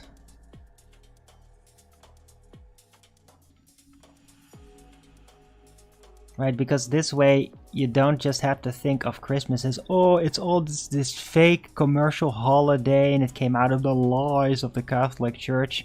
But yeah, but I mean, there's a good chance that Christmas actually has a significant meaning that relates to Jesus. It's just not what the mainstream story has become. But it was something else. It was the conception day. Then it makes sense, a lot of sense, including like him, Jesus, getting conceived, whether immaculate or not, in the darkest days. It just makes more sense than just got born. You know what my birthday is? Arlen? No? What is it? 9/11. Really? Yep. Damn. That's weird. That must be really weird to you. Yeah, I'm really detached from it after the past 10, 15 years. Right. May I ask how old you are? 39. Right, so yeah, you were already there when 9/11 happened. That must have been a super bummer. That must have ruined it. Or did it? Didn't it? Yeah, it did. And just overall, it sucked. Especially when they because I was like junior or senior in high school, and they used to have like the TVs with the VCRs and stuff on the little rolling black carts, Yeah. and you would know if it was going to be a good class hour if they'd roll that thing in there. And but it wasn't that time. They rolled them into the classrooms and turned on the news. And at that time, I was so disassociated being here in the Midwest. I had no idea what the trade towers were. I didn't understand the scale of the teachers weren't sure on the scale of the size of the planes and this, that, and the other. And, and so they turned on all the TVs and were watching all that, and then seeing people jump out the buildings and then videotaping that on the news. That was just really weird to me. Yeah, that's. And then I remember them getting on the speakers at the school and announced and said, hey, just due to what's going on, if you, for whatever reason, need to leave, you're excused to go. There's no issues, no requests, no questions, no nothing. Just if you have family, we're not going to try to vet this out. Just if you're not feeling well due to what happened, even just thinking about it, just go ahead, go home. We're not worried about it. And that was just really odd to me as well, too. Right, they were treating it oh, everybody's really traumatized with this, aren't you? Oh, it'd be okay. It's okay if you're really traumatized with this. They were really just trying to rub it in. Talking everybody into the trauma. But I mean, that was all, that happening was the psychological operation part. To prep everybody emotionally for the rollout of the neocon war plans. Blatantly. Right? They had to have everybody traumatized to then get away with these new war plans that they had. So it makes sense that they did that everywhere. Yeah, and then you saw all the churches were playing these, edited YouTube short clips with the patriotic, football song in the background. Yeah. And the fireworks going off with the jets taking off. And it's it was just sickening. It was just really, really, really weird. Well, they were just doing that to get all the young men to get really pissed off so they would join the army to take their revenge, basically. And that happened. A lot of people did that. Got lured in that way. That's our old friend Steven, who's passed away, by the way, a couple of years ago. But he joined the army because of that. Because of 9/11, it was just oh my god, this is so terrible, I have to do something. Then they joined the army because of that, as a really young man. A lot of young men did that in response to the rollout 9/11. And they all went to Afghanistan. And then later Iraq. Yeah, I even remember Pat Tillman, that story. Not the name sounds familiar. I don't remember exactly what it was about. Oh wow, dude, it was such a wild story. All the patriotism that was being brainwashed into people through the media caused this guy named Pat Tillman, who was a professional NFL starting football player, like a starting player would come out, start the games, got so hyped up it was like, I'm gonna go join the army and I'm going Oh, overseas to fight for terrorism and like leave my multi-million-dollar job. It was like this really, really big media campaign. yeah, I remember that. Yes. Yeah, Yeah, and it then was a real stunt. he ends up getting killed, Yeah, and killed in action, and then and it was a hero, they, and right, well, no, well, it wasn't highlighted as a hero by the media. yeah, he was at first. At first, they said, his battalion got pinned down in a firefight, and he took a bunch of rounds, Hmm. but his mom was like, no, something's not right. And Oh, we want our own individual separate autopsy, because he was actually writing letters home to her telling her about his confusion because they were out guarding poppy fields, oh yeah, yeah, yeah. and he was like, I don't understand, I thought I was out here fighting for freedom and they just have me like watching these farmers harvest this opium. And so the mom was like, yeah, something ain't right. Let's get a second autopsy. They got a second autopsy and found out that all like 20 something, I think it was, rounds that hit him were all NATO rounds, friendly fire. Wow. And they had to change the whole narrative and say that it was all ricochets that hit him. All 20 something Wow. rounds were ricochets. Really now? Yeah. That's a lot of ricochets. We'll talk about moving the goalpost. That's a magic bullet theory, like chain of bullets. I mean, how can seriously ricocheting is really unpredictable. To have like 20 ricocheting bullets, that's insane. That all hit you. That's crazy. That's Yeah, and not a single one were enemy rounds. They were all, every single one of them, NATO friendly rounds. Like, come on. yeah. I didn't know that. I hadn't heard that part of the story. I remember that this guy, this football player, got a hero, and then he died, and then after it kind of like muffled out, and I wasn't really deeply on the internet yet, so I hadn't really looked into all the conspiracies and all that at that time. That came later, like around 2006 was when I actually started to get in that. Before that, I was just getting things from the television news and all that.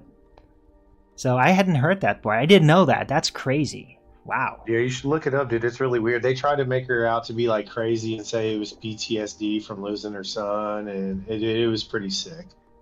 But she got But the she was letters, definitely though. outspoken. I mean, Yeah, the letters are not imagined. exactly. The fuck? Yeah, that's nuts. But I mean, in those early years after 9/11, everybody was still so angry and emotional that they could just say that. It's like, oh, this is unpatriotic, we're gonna ignore this. Even though it's blatant evidence. So they were still doing that and got away with it. Now it's like everything is like calmed down about it, and now people just see it for what it really was. Much more. Yeah, I think patriotism in the United States is dead.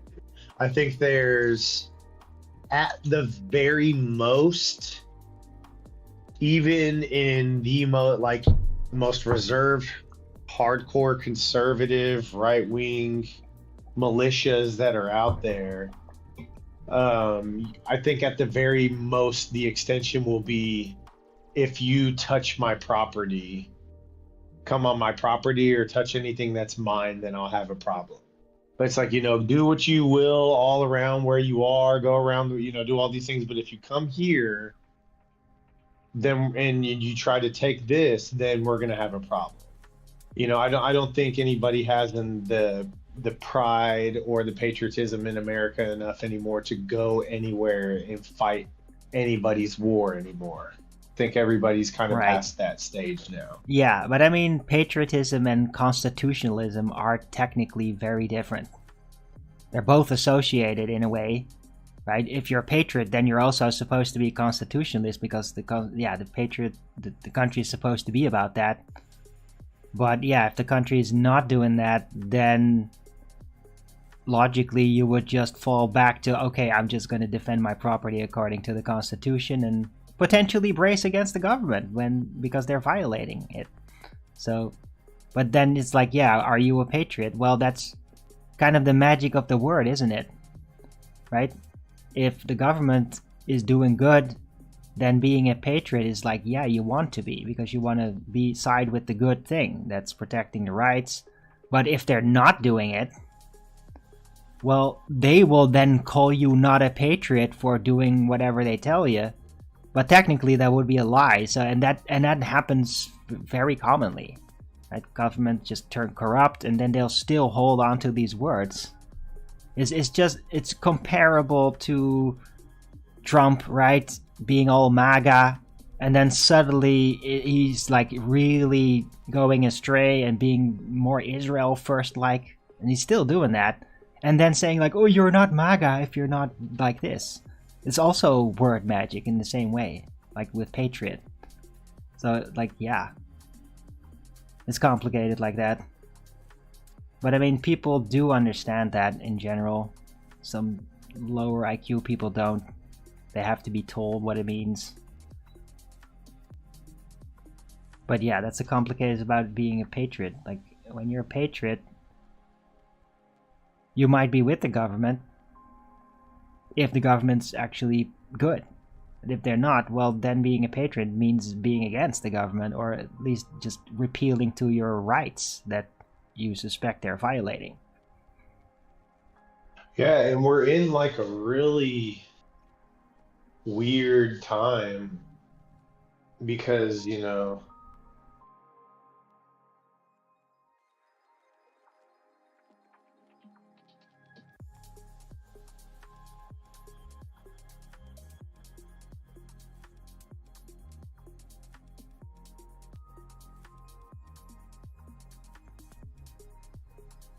It's terrible.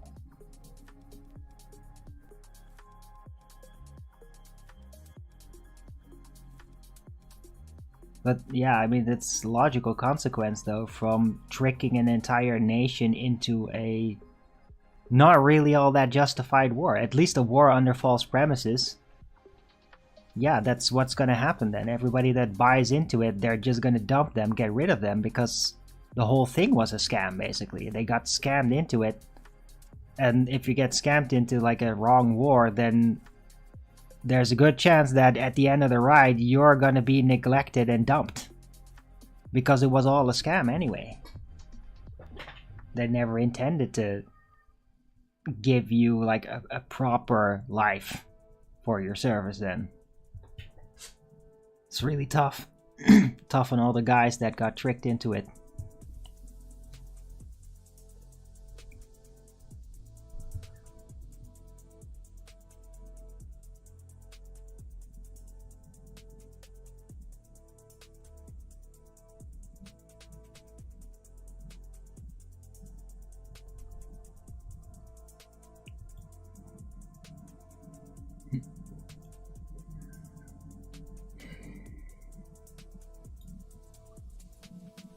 Right, what do you think, by the way, about the whole Venezuela thing right now?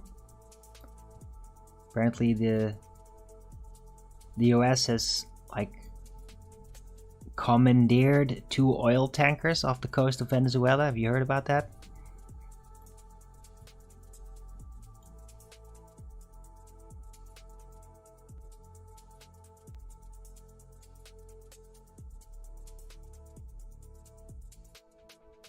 No, just today, recently. I think yesterday. They commandeered one a couple of days ago, and then yesterday a second. I don't know, I'm just seeing just a couple of short news articles about it. I don't really know what's all been going on. I just know there's a lot of criticism on it. Like, is this really legitimate or not? There's debate about it all going on. It's not really all that straightforward.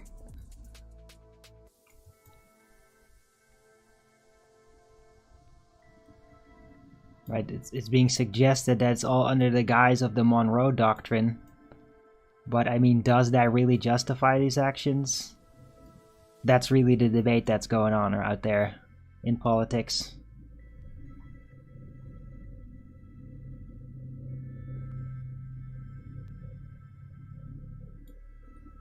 But it does seem like the US military is moving in, even sent in ground forces. Like ground forces had, I've seen video of that. I don't know if it's AI, probably not. It didn't look like AI, but of ground forces basically landing at the beach and moving inland.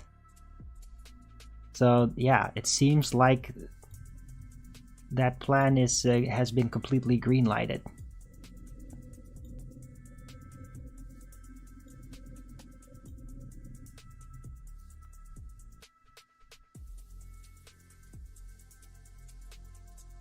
But I don't know, maybe it's not going around too much in the news. You'd think that if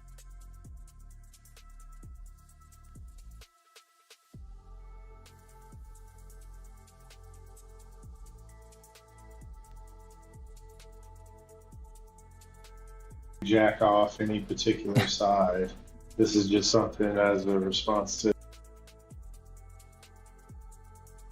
what you're saying for the conversation's sake. But what I've heard would be the reason for that is that Trump and his team have studied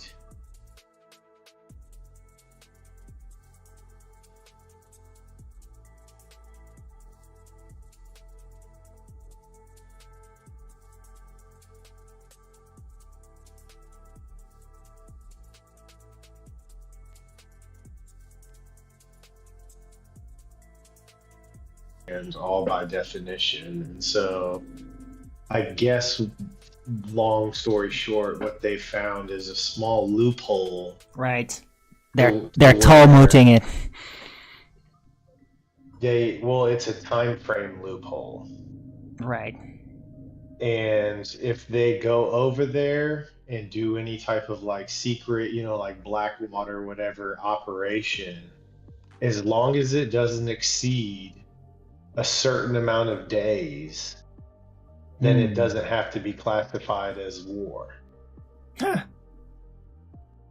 If it extends beyond that window of time, then it's technically defined as war. Yeah, and then they have to make the declaration or retreat. Exactly. Then they have to make that. So right now, they're just running around working this window, doing all these crazy little operations.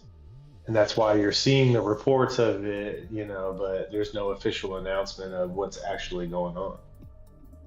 Right, so it's basically still the preparatory stage, effectively. Alright, thanks for letting me know. I didn't know that. That's interesting. That would make sense why we're not getting full-blown media attention to it yet.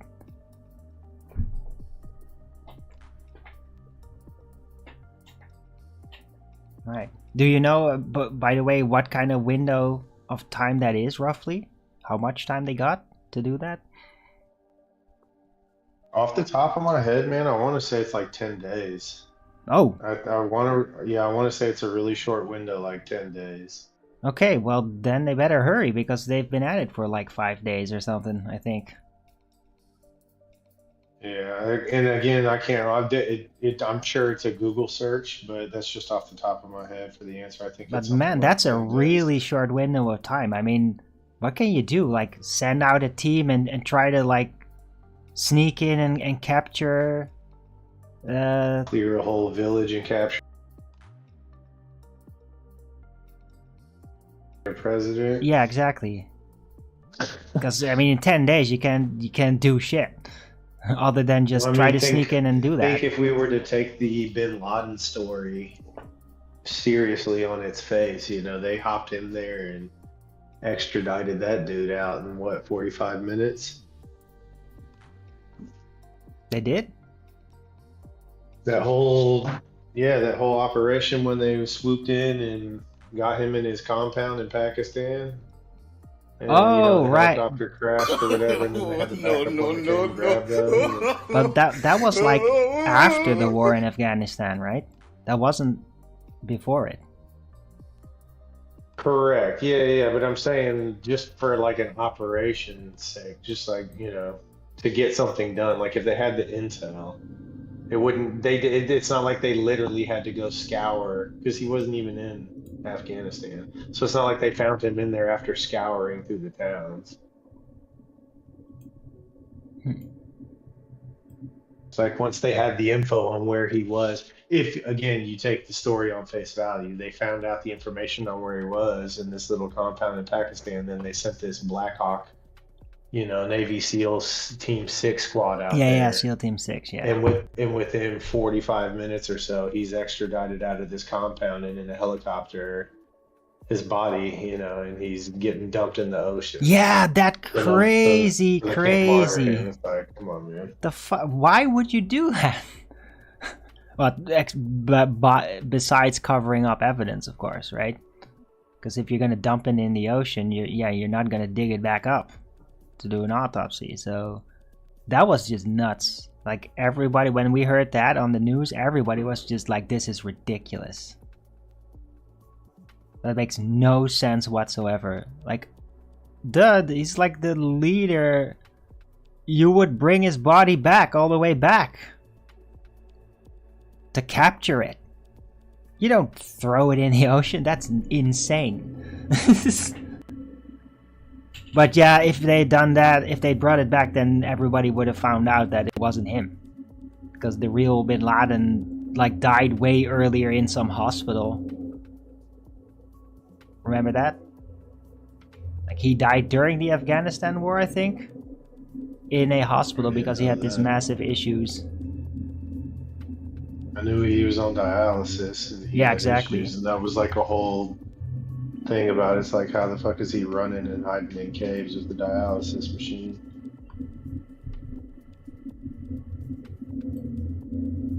But I thought Obama was him. I didn't know that. I didn't know he died. That was the last thing I heard, is that it was actually Obama. He just shaved his beard and became president.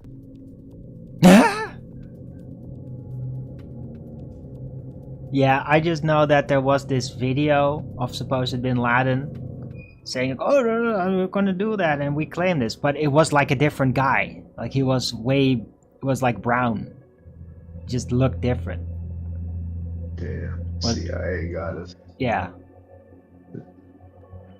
They used OpenAI on us before we even knew about it.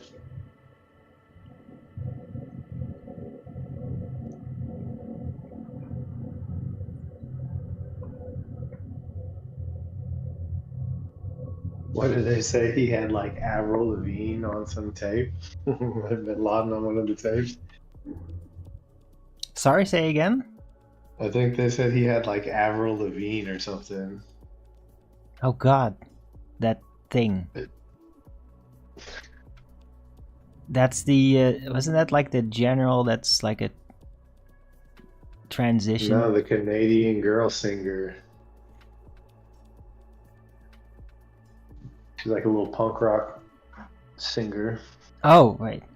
No, it's not the same guy. Because I remember that there's like this general or something of the US who basically puts on makeup like he's a girl. It looks insane. Yeah. I don't remember the name. I think he's fired by now. But he was like operating during Obama and all that. Like during when Obama happened, like a whole bunch of people just suddenly basically came out to be like that. It was really freaky. Ugh. I've never heard that. Avril Lavigne. Yeah, I think Bin Laden, they said, had a tape of like with her, one of her music videos or something on it.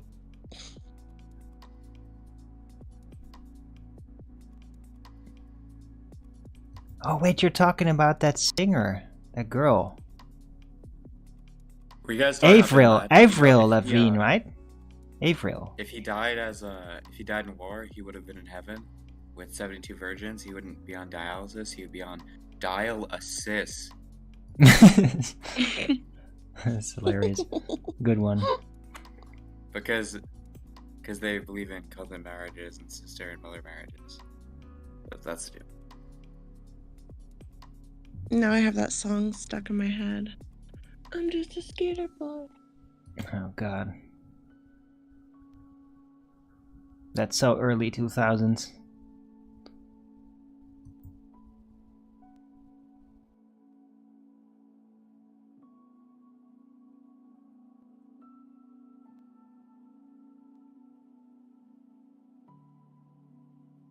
Worshipping musicians back, please. We do. We have Zach. I mean, there's Zach Top. There's good country music. There's some good music out there now and back then. You just gotta find it. Just gotta poke around. Yeah, but I mean, Avril Lavigne was like shoved in everybody's face. She was really popularized. They seem to only do that now with like really creepy people. Those are the ones that get in I your guess face. I just don't follow mainstream music. I'm still stuck in like Grateful Dead. I'm going to see Fish. Oh, nice. Red Clay Strays. I see country. Go to rodeos. My musical taste is all over the map. All right. I mean, I still listen to old stuff. I like classical music for crying out loud, and that's like over 100 years old. So, but like, it's just every time I hear anything now in people's cars or going by in some clip, it's all horrendous. Like, oh my god, what's happened to this world, man? Like 20 years ago, there was still music that you would still like that's still music. It wasn't necessarily good. A lot of it was recycled crap, but at least it was music. Now it's just like, what is this crap? Like, why does every song just sound exactly the same? The same stupid ass beats, the same stupid voice equalizing crap. It's just, ugh. I bet Fresh knows about this, but that how the pop music has that same beat to it. And you're right, like Avril Lavigne, I mean, they do throw it at you if you turn on the radio in the 2000s. It was like, you know, I'm just a skater boy. I'll see you later, boy. And it was just the same, you know, 4 beats. Yeah. But I mean, at least it was just normal singing with a normal song and not some overly electronic crap. Where there's no, like, ooh, we can do all these things, so let's make it all sound exactly the same. Not one song that's boring, but like all the songs just sound the same. When you start playing a song, you can't even tell which song it is. Because it just all sounds the same. Yeah. I like electronic music too. I don't know. I'm not need general I mean, there's some really good stuff out there, like specials, like really well fabricated songs, but I'm talking more about the mainstream stuff that like just gets on the radio. That stuff's terrible. It all sounds the same. Like they're not even making an effort to stand out. It just blends all into one. But I mean, yeah, there's still decent musicians out there. Some really good ones, but like they don't get any main stage. They're just doing their own thing on the internet here and there, and they're just famous because they're good at what they do. But they don't get any mainstream traction though. Do you listen to the radio often, or do you get a lot of like No. American musicians? How does that work? Yeah, well, I don't listen to the radio a lot because it's terrible. And it's just like a bunch of like gross, like state cocks disc jockeys that just joke around like clowns and not funny. And they play mainstream music, and that's usually mostly American. Just American stuff, like Hollywood. It's very Hollywood-like oriented. And terrible. Like, You need to listen to some country, Arwen. I want to hear you listen to like Zach Top. He's like yeah, there's no country top music. country. He sounds like 90s. Got a little Garth Brooks vibe going on. Yeah, well, country is not a popular type music in the Netherlands, so they don't play that on the radio. They do that. They stick to America. That's popular in America, not here. Because I mean, there's a lot of liberals here, and they don't really like that American culture. But they'll listen to Hollywood because Hollywood is basically anti-American, right? I love that. They're all very liberal here. The people in control. They're basically like an extension to the Democrat Party.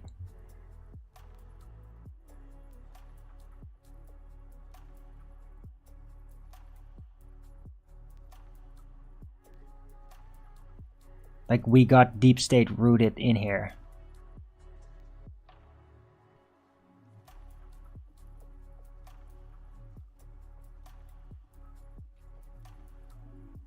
And I mean literally, like when there's like political situation, they've been anti-Trump here in the media a lot.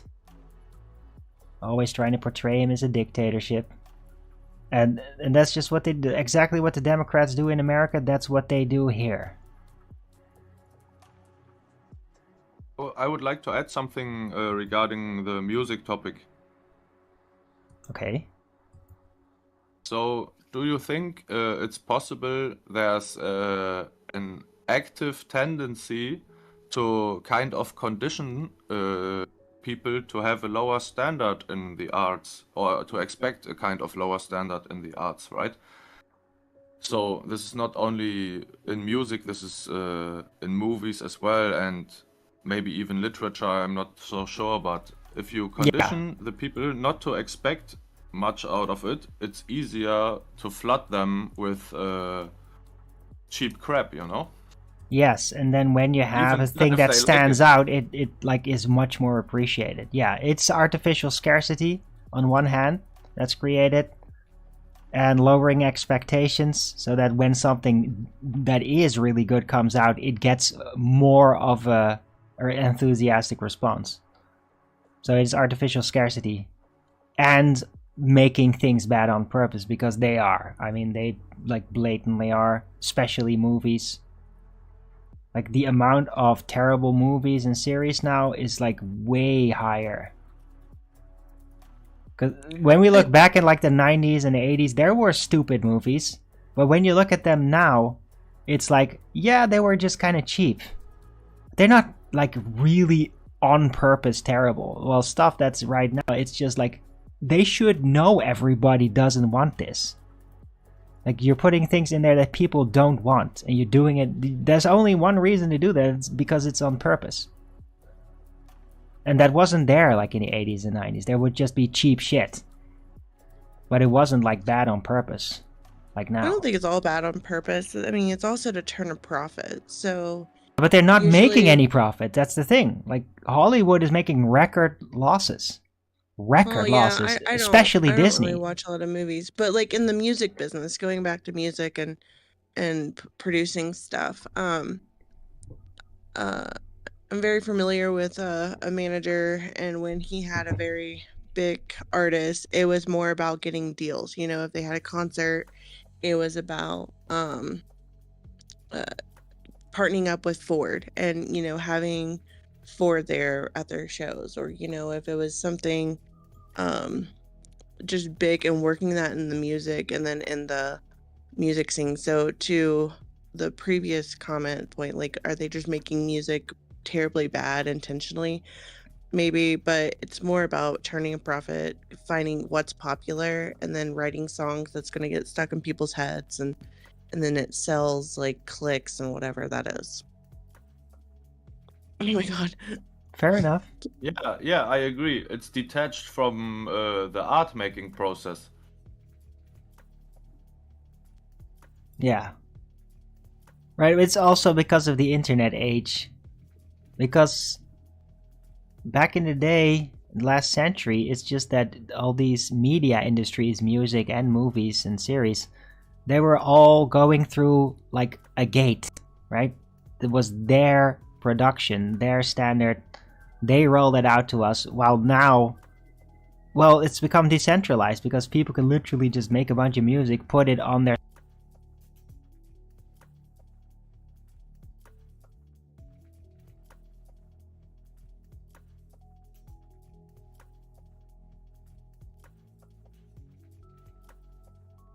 if they'd still had the monopoly to it, because that whole blending, I think, is also kind of like setting an example of like, this is the standard now, and new people that try to make music on their own, they're gonna copy that. They're very sensitive to trend. They're just gonna do that because they think, oh, this is the thing now, and so it's almost.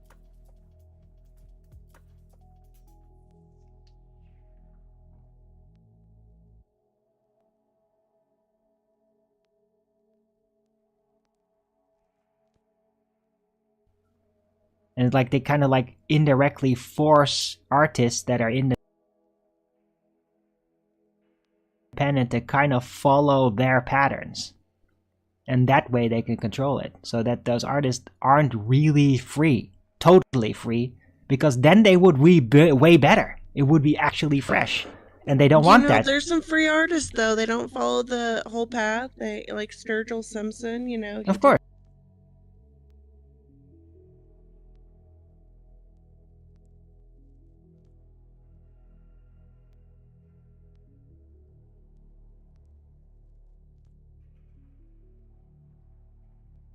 They're not relying to get picked up on a manager. They're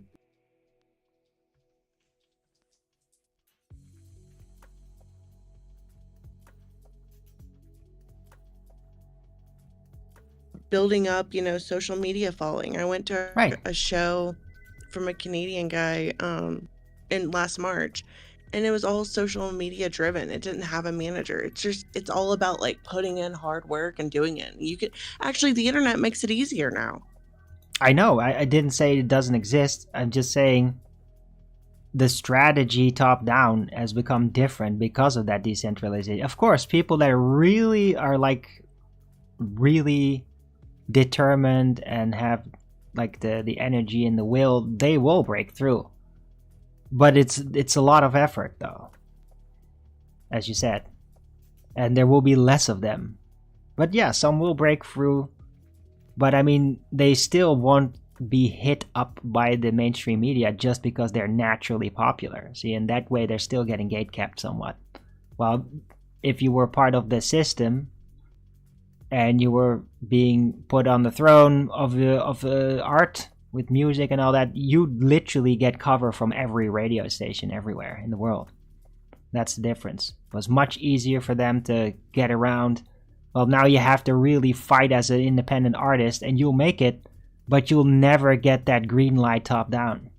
Or barely. Or maybe if you make a sneaky deal and get political or whatever. Right?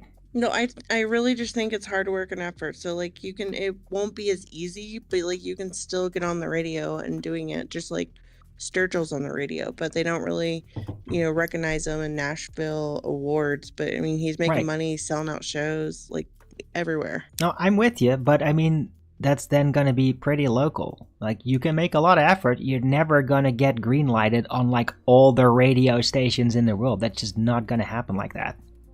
But you can do that, you can arrange that, make it happen more locally. You can become really popular like in a state. Or in the nation even, if you're lucky. But internationally, that's rare. Because they're still top-down in control of all that, and they don't want it. They don't want somebody that's completely independent. They're just not going to get that luxury of the main platform, of the apparatus that used to be the music industry. Look industry. At the Grateful Dead. Grateful Dead, I mean, they finally got, signed on, but that was sort of their whole stick, They would just, do shows, and when they did get signed on, they didn't know how to do anything in the studio, so they wasted tons of money learning, and they were internationally known and popular, but they didn't sell out to their audience until, after Jerry Garcia died. And even then, there's tons of deadheads around here following whatever Bobby does and whatever jam band scene. I mean, I just bought Fish tickets 3 nights for the Sphere. Right. Okay. Yeah. Anyway, appreciate the conversation, but I'm gonna round out my show. So, thanks for the conversation that went all over the place, and up in the music industry. It was interesting. Thank you for having me, Earth Awakenings, and I'll pop by another time. And yeah, I'll probably get back in here later after I round out the show. But thanks for having me, and thanks for the conversation. Fresh and okay. Everybody else. Thanks for swinging by, dude. Yeah. Have a good day. You too. Yeah. See ya. Have a great day.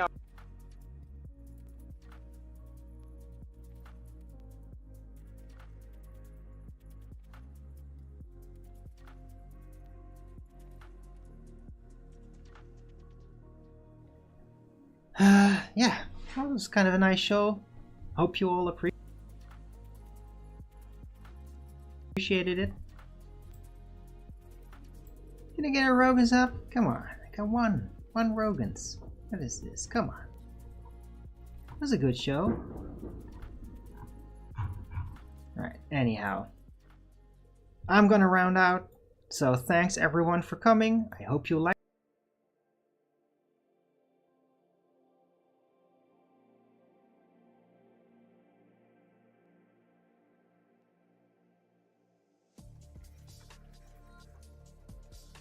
through the PayPal, Patreon, Gifts and Go. Links are in the description box below, or send me super chat over at the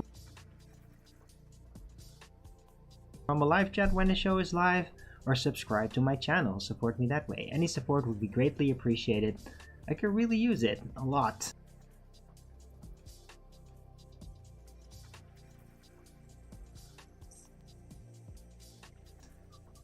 So yeah, please support your local Arwin. That would be great.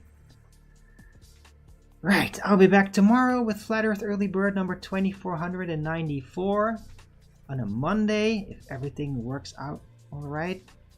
I do have an appointment earlier that day, so I might be later. Maybe I'll be kind of distraught and not do a show, but so I don't know yet. I might do a show tomorrow, maybe not. We'll see. It could be a bit later.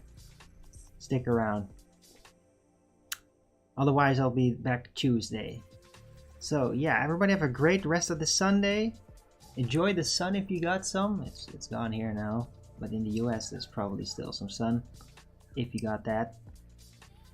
God be with you and Christ walk with you, and until the next video, keep it flat.